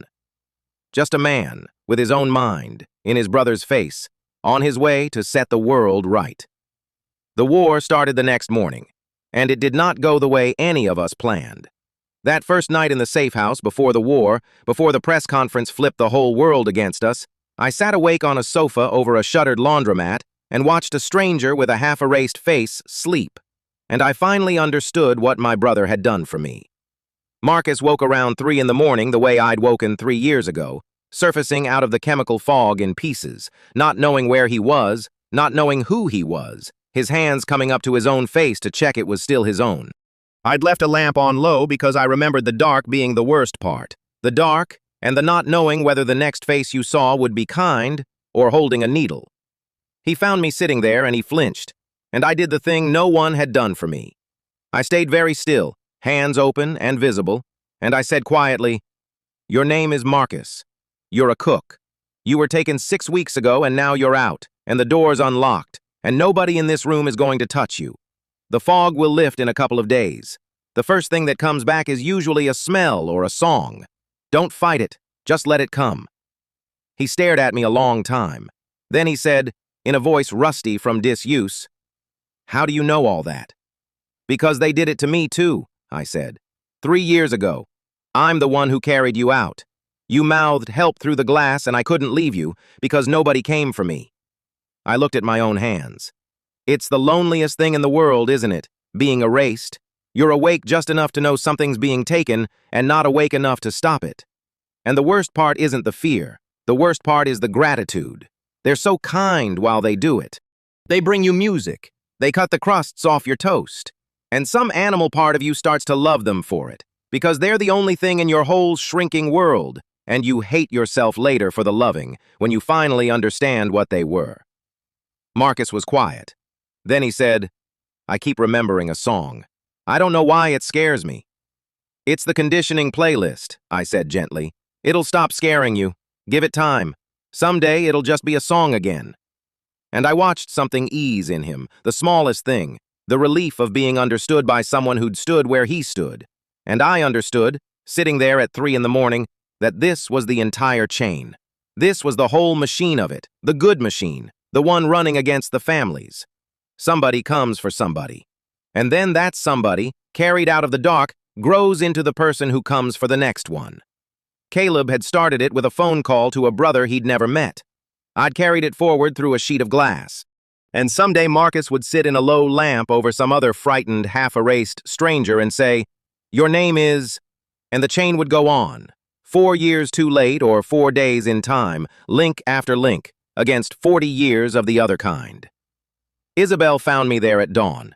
She'd slept her 2 hours, which was all she ever allowed herself, and she came out and saw me watching Marcus sleep again. The boy settled now, breathing easy, and she sat down on the arm of the sofa and was quiet for a while. My sister, the way she got quiet when she had something hard to say. "He found you in a diner," she said finally. "Caleb, I never told you the whole of it. I only got pieces after from his phone records and a waitress who remembered. He'd spent 2 years and most of the Hayes money tracking down the brother our parents sold. He had nothing to go on, a sealed adoption, a falsified death certificate, 40 years of dust. And he found you anyway because he wouldn't stop, because that's who he was. And the waitress said the 2 of you sat in that diner for 4 hours, 2 men with the same face, and that when he left he was crying and laughing at the same time, and that he hugged you in the parking lot like he was never going to let go." She looked at the dawn coming gray through the laundromat blinds. "And then he went home and made a tip line call, because he'd already noticed he was being watched. He'd already figured out what the hearts were, and he understood that finding you had put a target on you too. So with one of his last free days, he didn't run. He called a detective he'd never met and told her, 'There's a copy. The copy is innocent. Find the copy and protect him.' He was protecting you before they ever took him. He spent his death making sure that if they erased him, somebody would come for you anyway."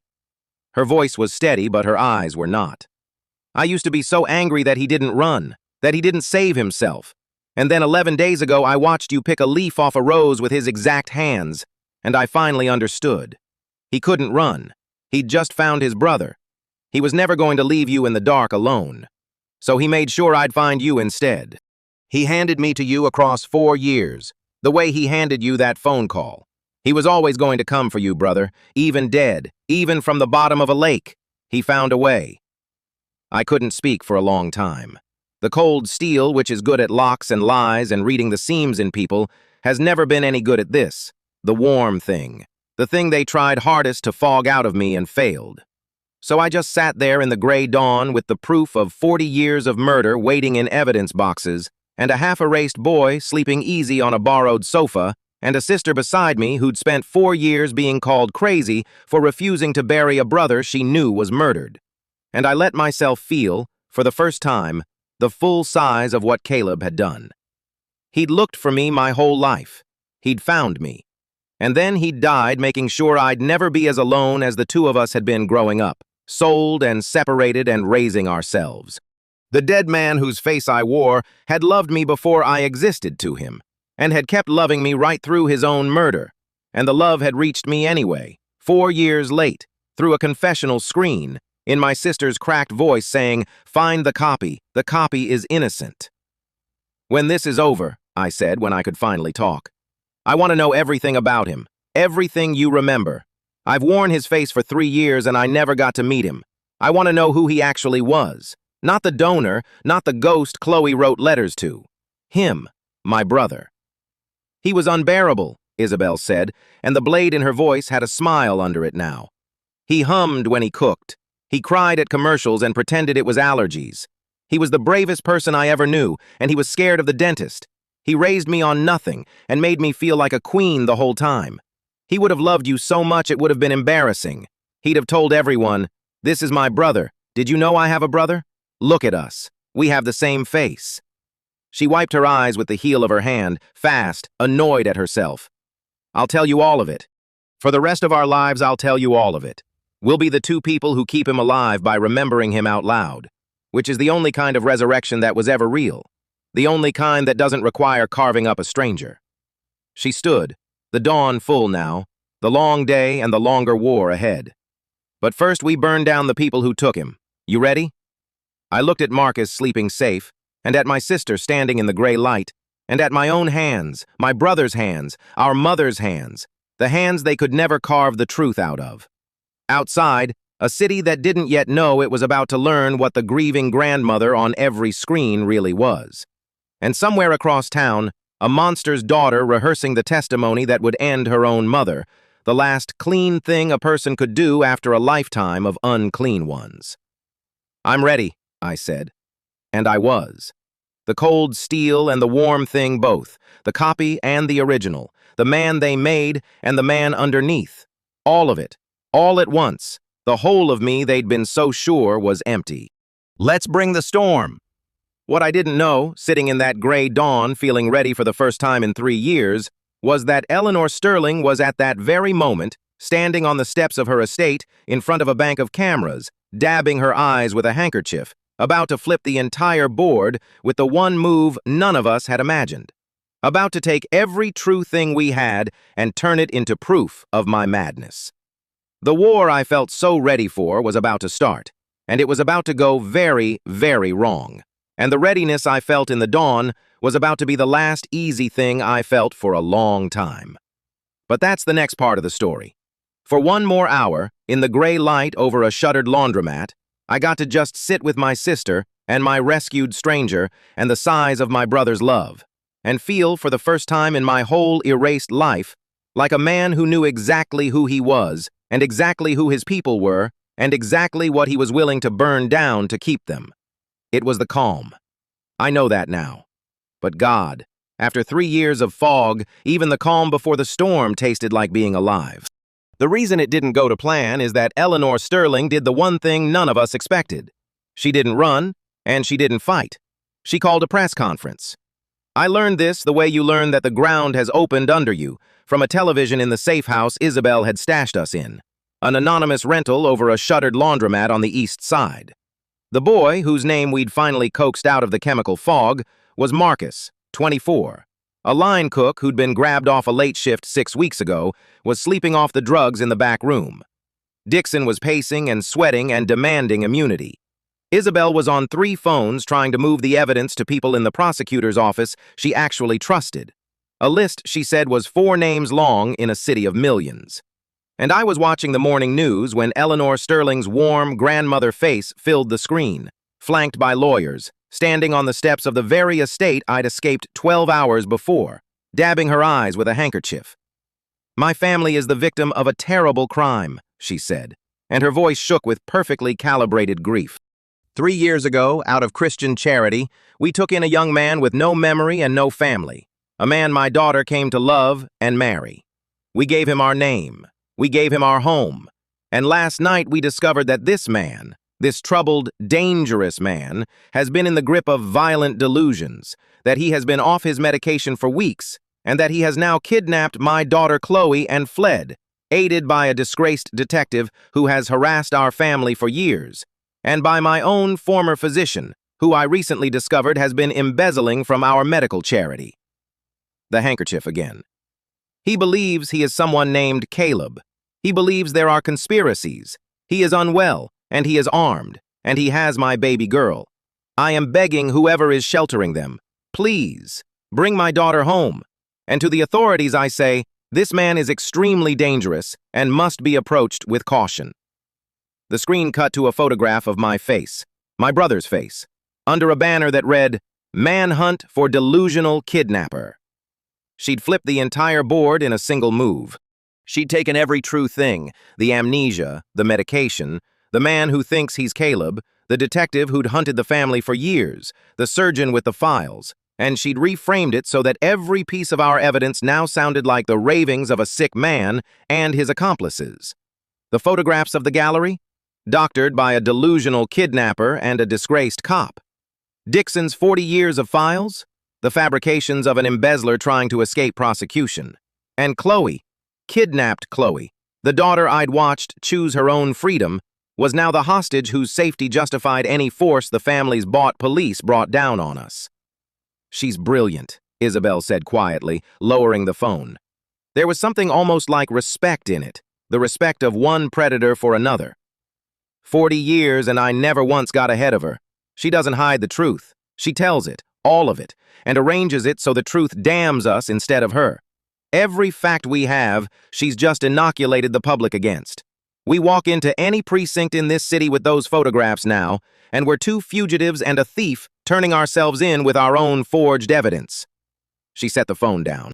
And the 4 names I trust in the prosecutor's office just became 4 names who can't be seen touching a case the entire city now thinks is a delusion, without ending their careers. "Then what do we do?" Dixon said, his voice climbing toward panic. "She'll have people looking for this place. She'll have, you don't understand what she does to loose ends. I've cleaned up after her loose ends for 40 years. I know exactly what's coming for us." And that, the surgeon's panic, was the thread that nearly unraveled everything. Because Dr. Dixon, faced with a manhunt and a monster he'd served for 4 decades, did what frightened proud men do when the walls close in. That night, while Isabel slept her 2 hours and I sat watch over Marcus, Dixon made a call. I caught him in the dark of the laundromat stairwell, phone pressed to his ear, whispering, "Eleanor, it's me. Listen to me. I can give them to you. The detective and the vessel and the boy, all 3. I have the address. All I want is the files back and a way out of the country. I never wanted any of this. I was always loyal. I took the phone out of his hand before he finished the sentence. I didn't raise my voice. The cold steel never has to. I just looked at Dr. Dixon, the man who'd carved my brother's murder into my living face, and I let him see all the way down to the bottom of me, the way I'd let Eleanor see it in the stairwell. And I said, "Doctor, whose face am I wearing?" He didn't answer. He couldn't. "Say his name," I said. "You carved it 12 times into silicone and once into living bone. You know it better than anyone alive. Say it." "Caleb," Dixon whispered. "Caleb Hayes." "He was my brother." I watched that land. "You knew. You knew when you did the surgery that the bones took the graft so cleanly because they were already his blood. You've known for 3 years that your masterpiece wasn't a masterpiece of surgery at all. It was just 2 brothers and a murder. And your 40 years of genius was nothing but a butcher getting lucky with the right meat. That's the secret you've been so afraid of. Not that Eleanor would melt you down. That somebody would find out the great Dr. Dixon never actually made anything. He just cut up the people God already matched. I handed him back his phone, dead. The call ended. You want to call her? Call her. But understand what you're buying. She doesn't keep loose ends, you said so yourself. The second she has this address, she has you too. You're the man who can put her in a cell for 40 years of murder. You think she lets you fly to some island and sip drinks? You'll be a vessel yourself by Christmas, doctor, your files burned and your face on a slab, and some other frightened man will wake up wearing it with no memory of the monster he used to be. I let that sit. Or, you stop being the family's knife. For the first time in 40 years, you pick up your own life and you do one single thing with it that isn't butchery. You testify. You give Isabel the library yourself, in your own hand, and you become the man who ended restoration instead of the man who built it. You don't get to be innocent, Dixon. That's gone. But you get to choose which kind of guilty you die as. The kind that ran, or the kind that finally, at the very end, did one thing right. The stairwell was silent. Somewhere above us, a pipe ticked. And Dr. Dixon, 61 years old, 40 years a murderer's knife, looked at the phone in his hand, and then at the dead man's brother in the dead man's face, and he began very quietly to weep, the way I imagine a knife would weep if it ever understood what it had been used to cut. The files, he said finally brokenly, they're not in the city. I lied to Eleanor for years about where, in case she ever, I told her one place and they're really another. There's a storage facility upstate, climate-controlled, under a name she doesn't know. 40 years. Every donor, every vessel, every payment, every signature, every face, before and after, with dates and names and the medical proof that the donors were alive when I. He couldn't finish it. It's all there. It's everything you need. I built it to save myself and I can't even do that. So take it and burn her down. Just. He looked up and the proud salesman was gone, and underneath was just a frightened old man who'd traded his soul so long ago he'd forgotten he'd ever had one. Just tell me when it's over, when they read the names. Tell me you'll read his, Caleb, and all of them, every donor, out loud. So they were people again for a minute, instead of what I turned them into. Tell me somebody will say their names. I'll say every one, I told him, and I meant it. And a week later, in a courtroom, I kept it. We had the location of the library. But the laundromat was burned. Dixon's aborted call had given Eleanor enough. A partial trace, a neighborhood. And Isabel moved us within the hour, the four of us, the detective and the surgeon, and the rescued boy and the dead man's brother, scattering into the city like sparks off a fire. And it was in those next 3 days, the running days, the days when the whole city was hunting my face, and Eleanor's grief filled every screen, and the upstate library sat waiting like a loaded gun none of us could safely reach, that the last piece of the thing arrived. And it arrived the way the strangest gifts always did, wearing Chloe's face. She found me. Not the family, not the police. Chloe, alone, in the back pew of St. Bridget's where she'd guessed I might go, because it was the one place she'd ever driven me that wasn't a cage. I'd gone there at dawn for reasons I couldn't fully explain, to think, to be somewhere my brother's faith had once lived, and I turned at a sound and there she was. No makeup, no beautiful dress, a gray coat and a hunted look. The daughter who'd set fire to her life 12 hours before her mother set fire to mine. And we looked at each other across the empty church. The woman who'd built me and the man she'd built. Both of us fugitives now. Both of us free. Both of us holding pieces of the same broken thing. I can't go back, she said. I held her in that corridor as long as I could and then I ran too, a different way. And she's told the whole world I'm her kidnapped baby girl, which means the moment I surface and contradict her, I'm either a liar or a victim with Stockholm Syndrome. She's made sure of it. She's made sure I have no voice at all. A bitter, broken laugh. She turned my own escape into proof of your crime. I freed you and she used it to hang you. Chloe came down the aisle slowly and stopped a careful distance away, because she finally knew what she was to me. I'm not asking you to forgive me. I know what I did. I drugged you, and I corrected your fork, and I tried to erase a living man and write a dead one over him. And the fact that I loved you doesn't make that less monstrous. It makes it worse, because I should have known better. Love should know better. Her eyes were dry now, all the way down to the family steel. But I have something. The only thing I have left. And it's the only thing that can finish her, because evidence won't. You've seen, she eats evidence. She reached into her coat. I have me. I'm Eleanor Sterling's daughter. I was in the rooms. I signed nothing, but I saw everything for 15 years. And I will stand up in a courtroom in front of every camera in this city, and I will testify to all of it. To Caleb, to the gallery, to Marcus, to 40 years of it. And there is no version of grieving mother she can perform that survives her own daughter on the stand saying, I was there, I helped, here is exactly how we did it. She held out a slim folder, dates and names in her elegant looping hand. 3 years of letters worth of practice in a writing I knew better than my own. It's my statement. Everything I know. I've signed it. Give it to your detective. And then, when it goes to trial, put me on the stand and let me be the thing my mother can't reframe. The daughter who'd rather burn than be taken from one more time. She set the folder on the pew between us because she would not come closer, because she'd learned at last where the line was. It's not redemption. There's no redemption for what I did to you. It's just the only useful thing a monster's daughter has left to give. Take it. And Caleb. She stopped, corrected herself gently, the only gift she had the right to give me anymore. I'm sorry. You're not Caleb. I spent 3 years refusing to learn your real face, and I never even got to know your name. Her voice finally cracked, just once. Whoever you are, whoever you turn out to be, when this is over and you find out what your mother named you before they sold you, I hope it's a good name. I hope you get to keep it. I hope you get to be the one person in this whole rotten story who walks out the other side as exactly who he was always supposed to be. And Chloe Sterling turned and walked out of St.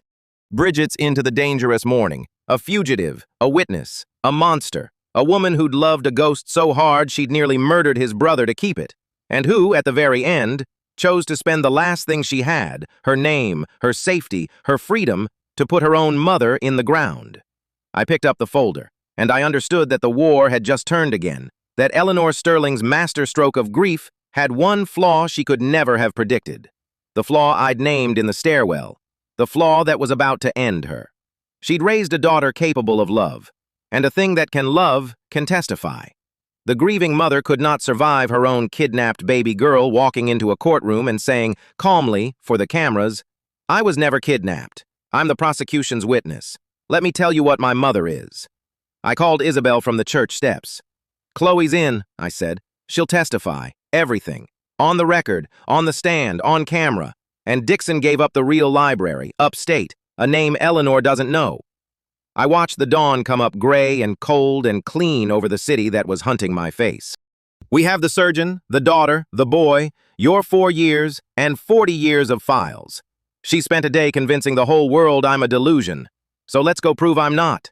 Let's go get the library, and then let's give her exactly what she spent 40 years making sure no one ever could. The cold steel smiled.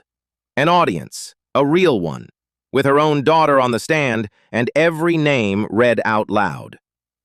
There was a silence on the line.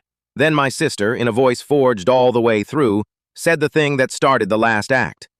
Bring me the library, brother. I'll bring the storm. The library was 4 hours upstate, in a low concrete building full of climate-controlled storage units behind a name Dixon had paid cash to maintain for 19 years. We drove through the night, Isabel and I, leaving Dixon and Marcus hidden with the one of her 4 trusted names willing to risk a couch. And the whole way up, watching my own face flash on the highway news alerts, I waited for the trap, because Eleanor Sterling did not eat a daughter's betrayal and a surgeon's defection without setting one. The trap was the unit itself. Of course it was.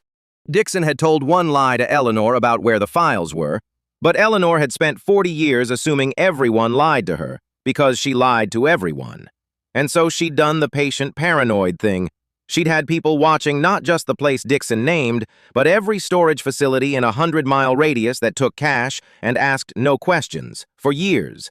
A standing order, a spider's web of small bribes to night clerks and security guards across the whole region, waiting for the day the surgeon's real library finally moved. We didn't know that yet. We found out when we pulled into the lot at 3 in the morning and the night clerk inside the lit office looked up at Isabel's headlights.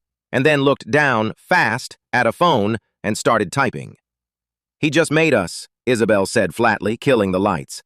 Dead-eyed, flat affect, didn't react to two strangers at 3 a.m., looked straight at a phone. He's hers.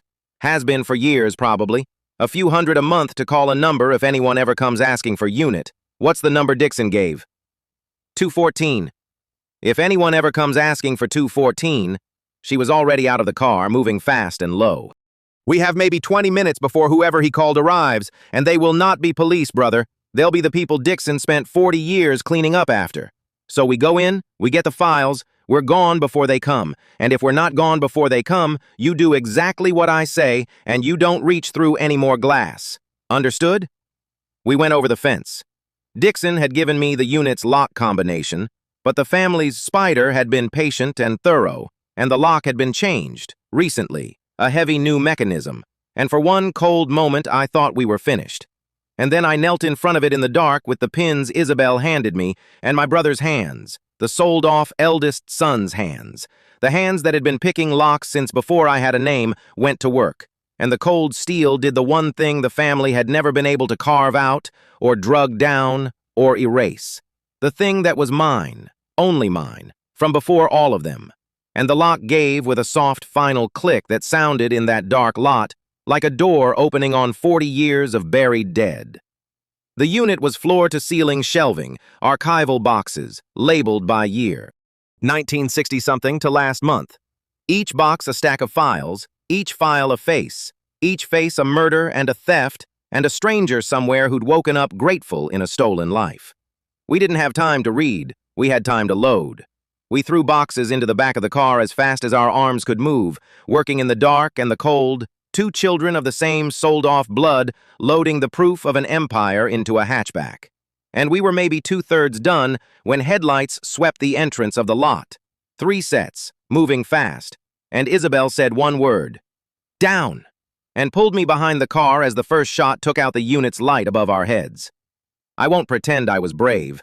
The cold steel is good at lockpicking and lying and reading the seams in people. It had no idea what to do with gunfire. But Isabel did.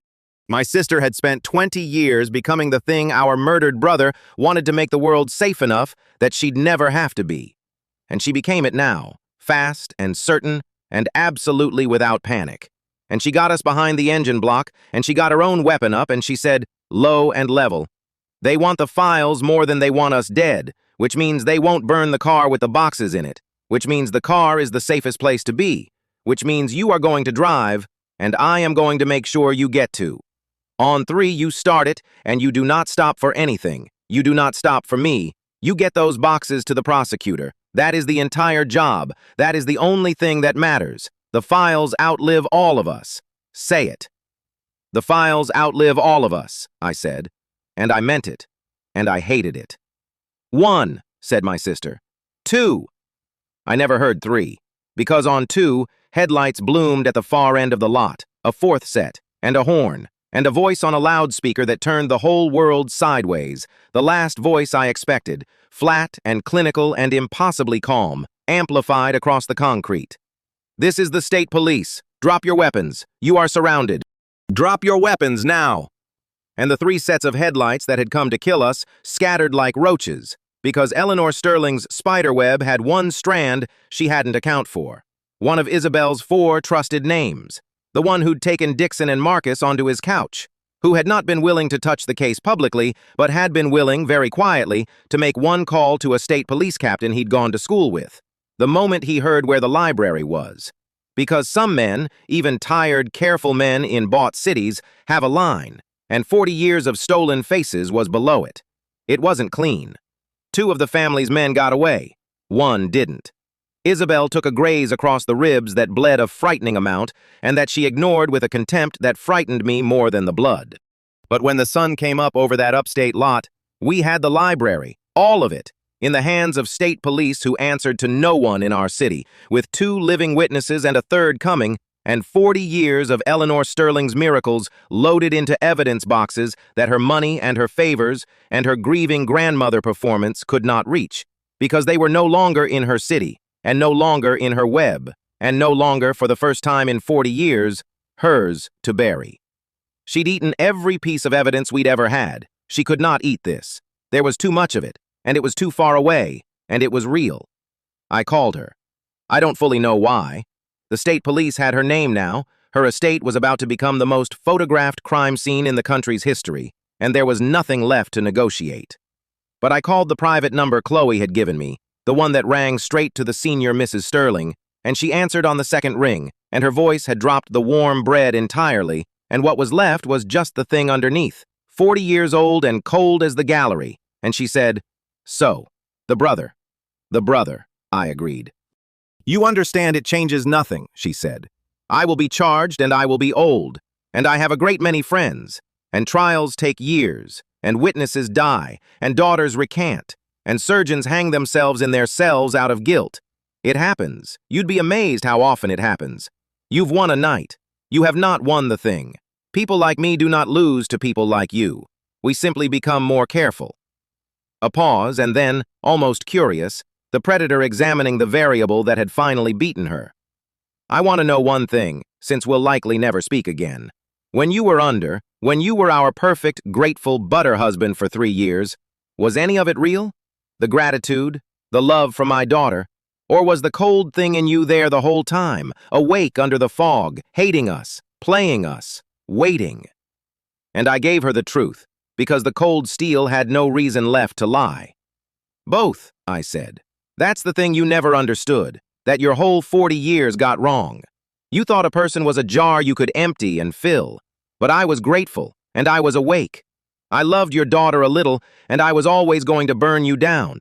I was a copy, and I was the original. People aren't jars, Eleanor. We're not blank pages you write a dead man onto. We hold both. The fog and the steel, the gratitude and the rage, the man they made and the man underneath, all at once, the whole time. That's what you could never carve out, no matter how good your surgeon was. The bothness, the thing that's still a person even after you've taken everything else. I watched the sun come up over the lot full of her crimes. You spent 40 years proving people could be erased, and the very first time you got it almost perfect, you got me, and I'm the proof you were wrong about the one thing your whole life was built on. So no, I haven't won the thing yet, but you've already lost it.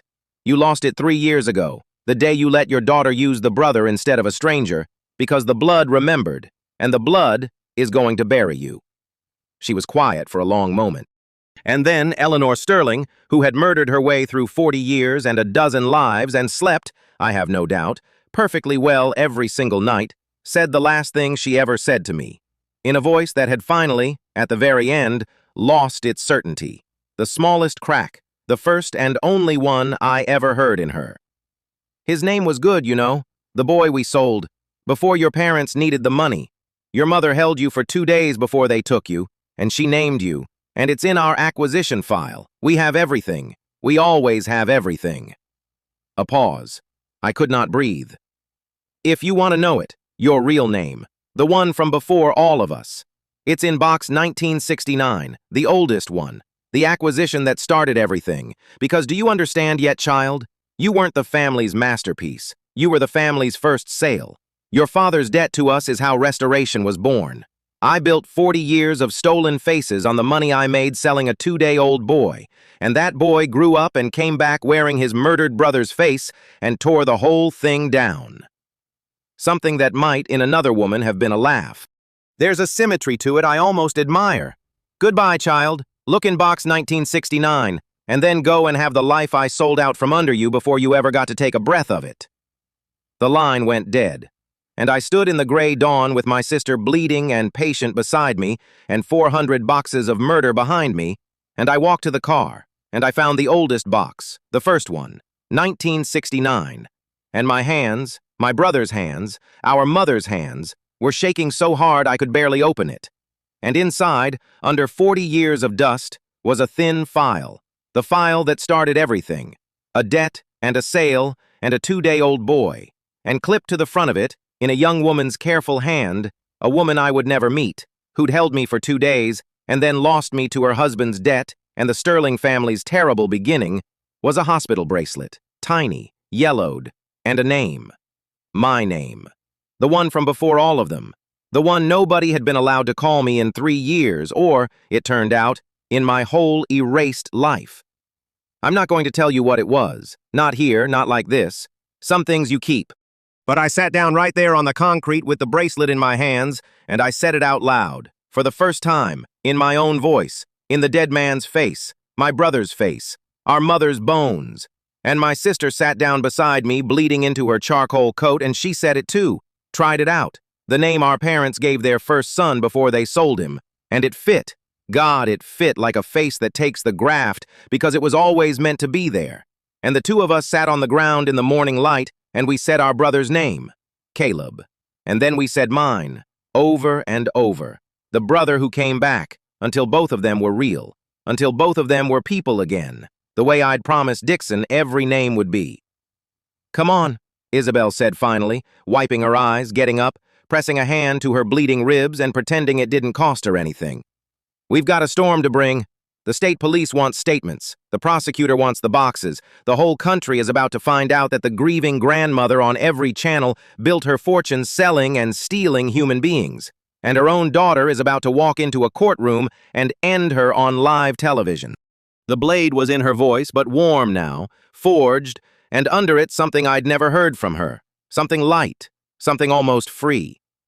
And then, brother, when it's done, when she's in a cell where her money can't reach and her web is burned and every name is read out loud, you and I are going to go and do the one thing I promised you in that confessional. The mannequins, I said. All 12, said my sister. We're going to take our brother out of that sealed room behind a murderer's closet wall, and we're going to put him in the ground in the sun with his real name on the stone. And then, for the first time in either of our whole lives, you and I are going to be a family that's done burying people. And we're going to start the much harder job of just, finally, getting to live. We drove south into the storm we were about to bring.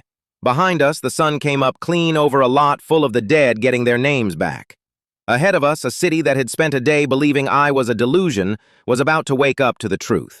And somewhere between the two, in a back pew or a safe house, or wherever a monster's daughter goes to wait for the end she's chosen, Chloe Sterling was rehearsing the testimony that would put her own mother in the ground, the last and only useful thing a monster could give, an audience, a real one, with every name read out loud.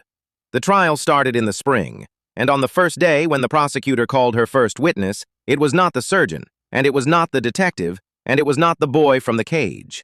It was a daughter in a gray coat, with no makeup and family steel in her spine, who took the stand in front of every camera in the country, looked at her warm grandmother across the courtroom, and said calmly, clearly, in a voice that no grief could reframe, and no money could buy, and no surgeon could erase.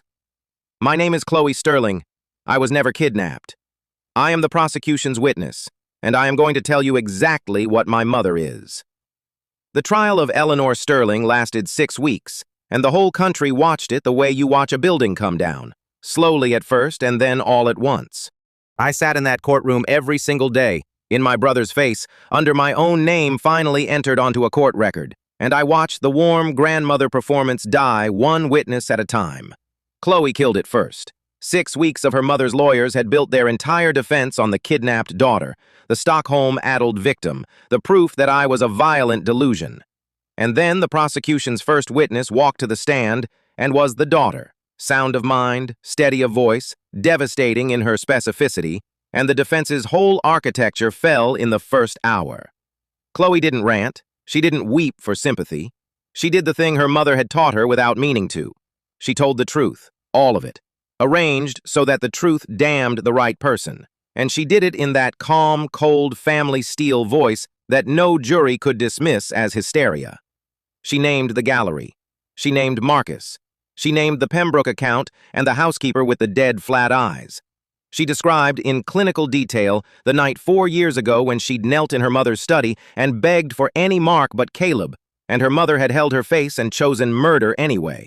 And when the defense attorney, desperate, tried to break her by asking why the jury should believe a woman who admitted to helping drug and imprison an innocent man for 3 years, Chloe looked at me across the courtroom, just once, and then looked back at the lawyer and said, "They shouldn't believe me because I'm good. I'm not good. I did monstrous things and I'll answer for every one of them. I've pleaded to all of it. It's on the record. They should believe me because a monster has no reason left to lie about another monster. I gave up my freedom to sit in this chair. Ask yourself what's worth that.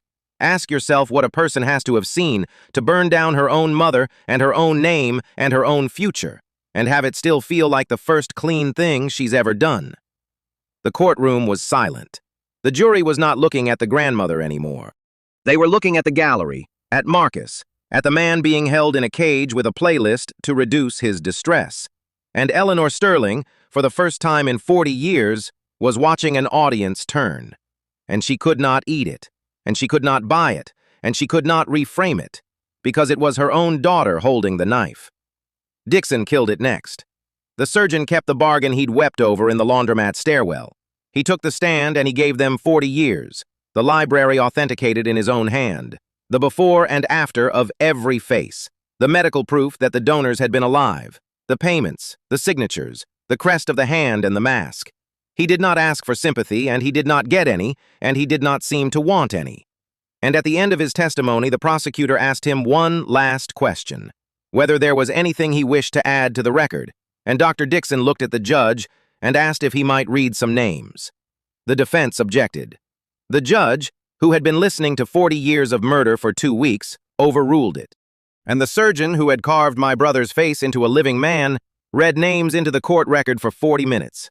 Every donor, every murdered person whose face had been stolen and stretched over a stranger, slowly, clearly, so that for the length of a breath each one was a person again, instead of a column in a ledger. And when he reached Caleb Hayes, he stopped, and he looked at me, and he read it, and I read it back to him with my eyes, the promise kept. Somebody said their names. Marcus killed whatever was left. The boy from the cage, recovered now, his own round young face still his own, because we'd reached the glass 4 days before the knife, sat in the witness box and described what it was to wake up being erased. The fog, the straps, the music, the slow dissolving of yourself. And there was not a dry eye in the jury box. And there was, finally, on Eleanor Sterling's warm grandmother face, the first crack the public ever saw. Because Marcus turned to her at the end, this 24-year-old line cook she'd ordered peeled, and he didn't scream at her. He just asked, quietly, "Why did you play me music, if you were going to erase me anyway? Why did you care if I was scared?" And Eleanor Sterling had no answer, because the answer was that she'd never thought of him as a him at all, and the whole country watched her fail to come up with a single human word, and that silence convicted her more completely than any document in the library. Isabel brought the storm she'd promised. 4 years of patient evidence, the buried tip line call, the sister they'd called a lunatic, all of it vindicated on the record. She testified with her ribs still healing under her charcoal coat, and she was magnificent, my sister, cold and precise and absolutely lethal. And when the defense tried the only card they had left, the disgraced detective with a personal vendetta, she let them finish, and then she said, "Yes, it was personal. They murdered my brother and replaced him with his own stolen sibling and spent a year telling the world I was crazy for grieving. I have never once pretended it wasn't personal. But here is the difference between her family and mine, counselor. My personal feeling produced 4 years of evidence, 2 living witnesses, 40 years of authenticated files, and a state police chain of custody she couldn't reach. Her personal feeling produced a press conference. One of those is admissible. Go ahead and ask the jury which. And me. They put me on the stand last. The delusion, the violent kidnapper, the man the whole city had spent a day believing was a sickness in human shape. And I sat in my brother's face under my own true name, and I told them everything, plainly, the way the cold steel does it. The hospital and the fog and the swan dish, and the 52-degree coffee and the leak, and the room behind the closet wall, and the 12 faces and the letters and again, and donor, and vessel, and restoration. And when the prosecutor asked me to identify the donor, the man whose face I wore, I said his name, Caleb Hayes, my brother. And when she asked who I was, I gave them the name from box 1969, the one our mother spoke over me for 2 days before a debt took me, the name that had been waiting under all the others my whole life. And I watched it land on the court record, real, permanent, mine. And the defense attorney stood up to cross-examine the delusion, and he asked me the question Eleanor had asked me on the phone, the only card the family had left, the one they thought would break me. Isn't it true that you don't actually know who you are? That you have no verifiable memory before 3 years ago? That everything you've told this court is the testimony of a man who cannot even be certain he is a man, and not, as the defense maintains, a deeply unwell individual constructing an elaborate fantasy of victimhood? And I smiled. Not the butter smile, the other one. And I said, "You're right that they took my memory. You're right that they erased my name and my history and 3 years of my life and almost the whole of who I was. They were very good at it. The best in the world, apparently, 40 years of practice." I looked at Eleanor. But here's the thing they never understood. The thing your client built her whole empire on getting wrong. You don't need to remember who you are to be someone. I am not the sum of what they let me keep. I am the thing that was still there after they took everything. The part that woke up in that room of faces and decided that no one should ever be as alone as I was. They couldn't carve that out.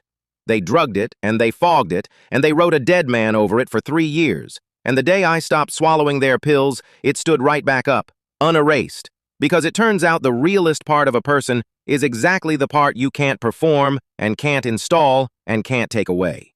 So ask the jury whether I know who I am, counselor. I know exactly who I am. I'm the one they couldn't finish erasing, and I'm the reason your client is going to die in a cell. The jury was out for 4 hours. They could have taken 4 minutes. Eleanor Sterling was convicted on every count, 40 years of them, more counts than she had years left to serve them in. And when they read the verdict, the warm grandmother performance finally died completely. And what was left, in the defendant's chair, was just a small old woman who had spent her whole life proving people could be erased and had been undone by the one person she'd erased almost perfectly. The bothness, the thing that stays a person. She looked at me once across the courtroom as they took her out. I don't know what she expected to find in my face. Triumph, maybe. Hatred.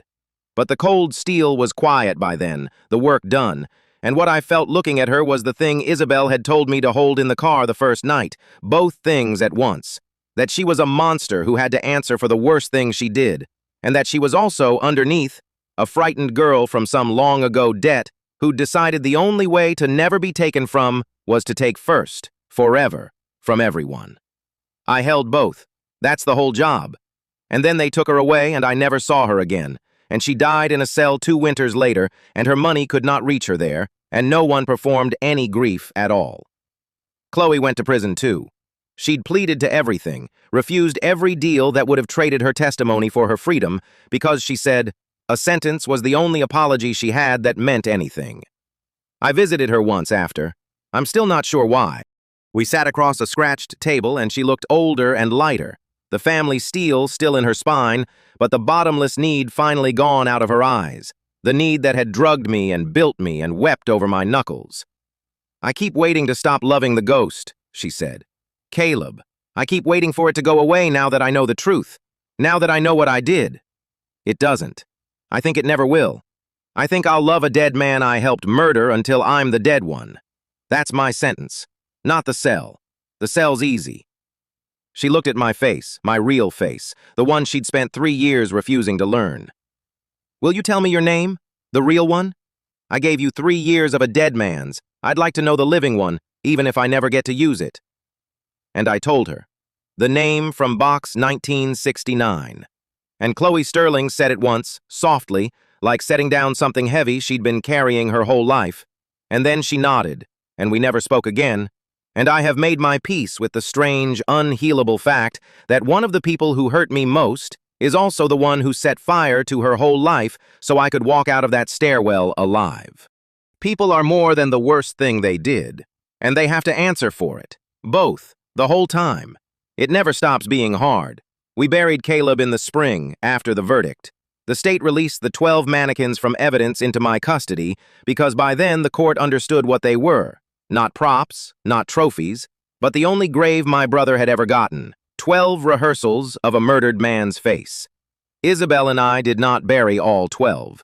We buried one, the truest one, the one Dixon confirmed had been modeled last, the closest to Caleb's living face, and we cremated the other 11, the rehearsals, the failures, the long erasing, and we scattered them at the dock.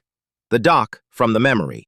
It turned out to be real, a real place, A lake our parents had taken their two younger children to before the older one was sold, and the whole sad machine started turning, and Isabel remembered it, and we found it, and it was exactly the way it had floated up out of my fog, two boys laughing in the summer, except now it was one man and his sister, scattering the ashes of 11 false faces into the water where the real face had once laughed, and putting the 12th, and the man it was modeled on, into the ground in the sun, under a stone with his real name on it.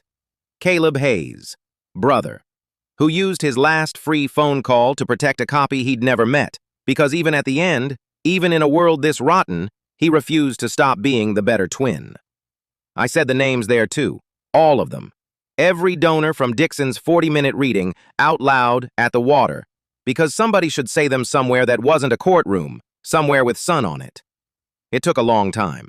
Isabel held my hand through all of it, my sister, the only family I have left, and the first I ever got to keep. And when I was done, she said, Caleb would be unbearable about today. He'd never let either of us hear the end of it. And we laughed, and we cried, and we went home. I live under my own name now, the one from before all of them. I'm not going to tell you what it is because some things you keep, but I'll tell you that I had it legally restored, that there is a document now, official, permanent, that says the boy our parents sold grew up and came back and took his name out of a murderer's evidence box and made it real again, and that no surgeon and no fog and no swan dish full of pills will ever erase it, because the thing they could never carve out is finally the thing on the paper.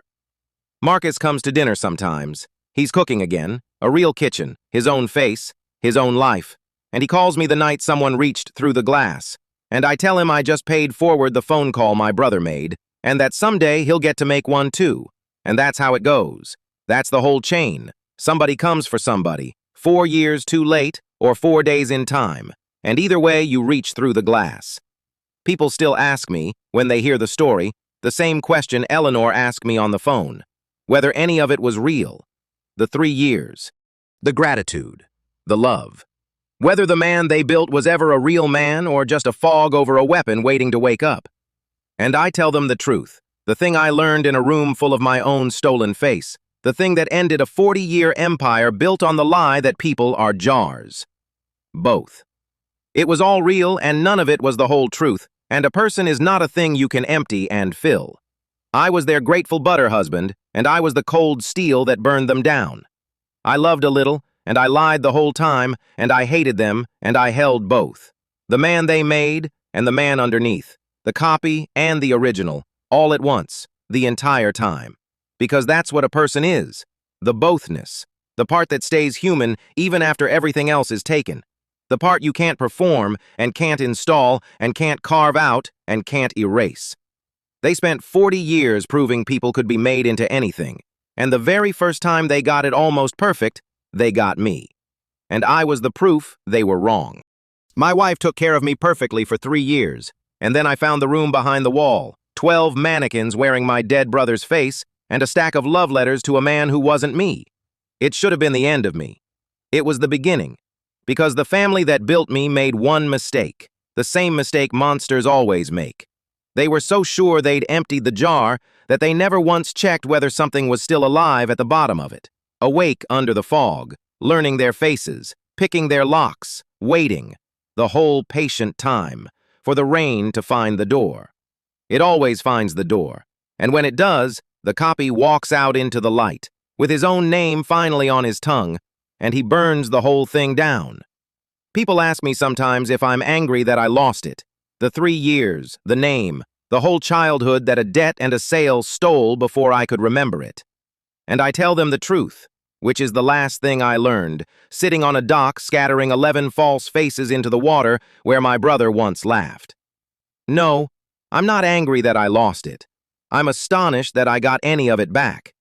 Most erased people stay erased. Most copies never wake.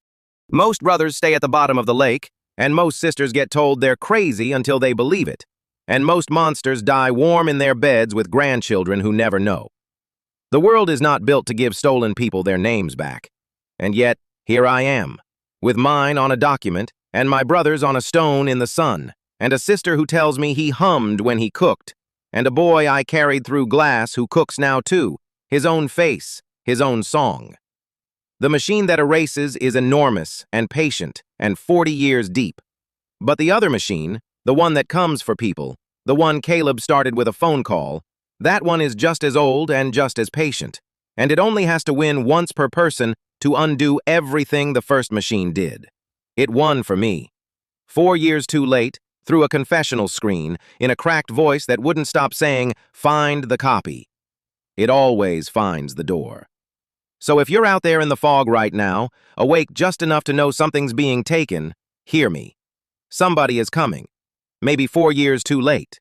Maybe 4 days in time. But somebody is coming, the way my brother came from me before I existed to him. And your job, the only job, the whole job, is to stay alive at the bottom of the jar they're so sure is empty, and learn their faces, and pick their locks, and wait for the rain. It always finds the door. And so will I.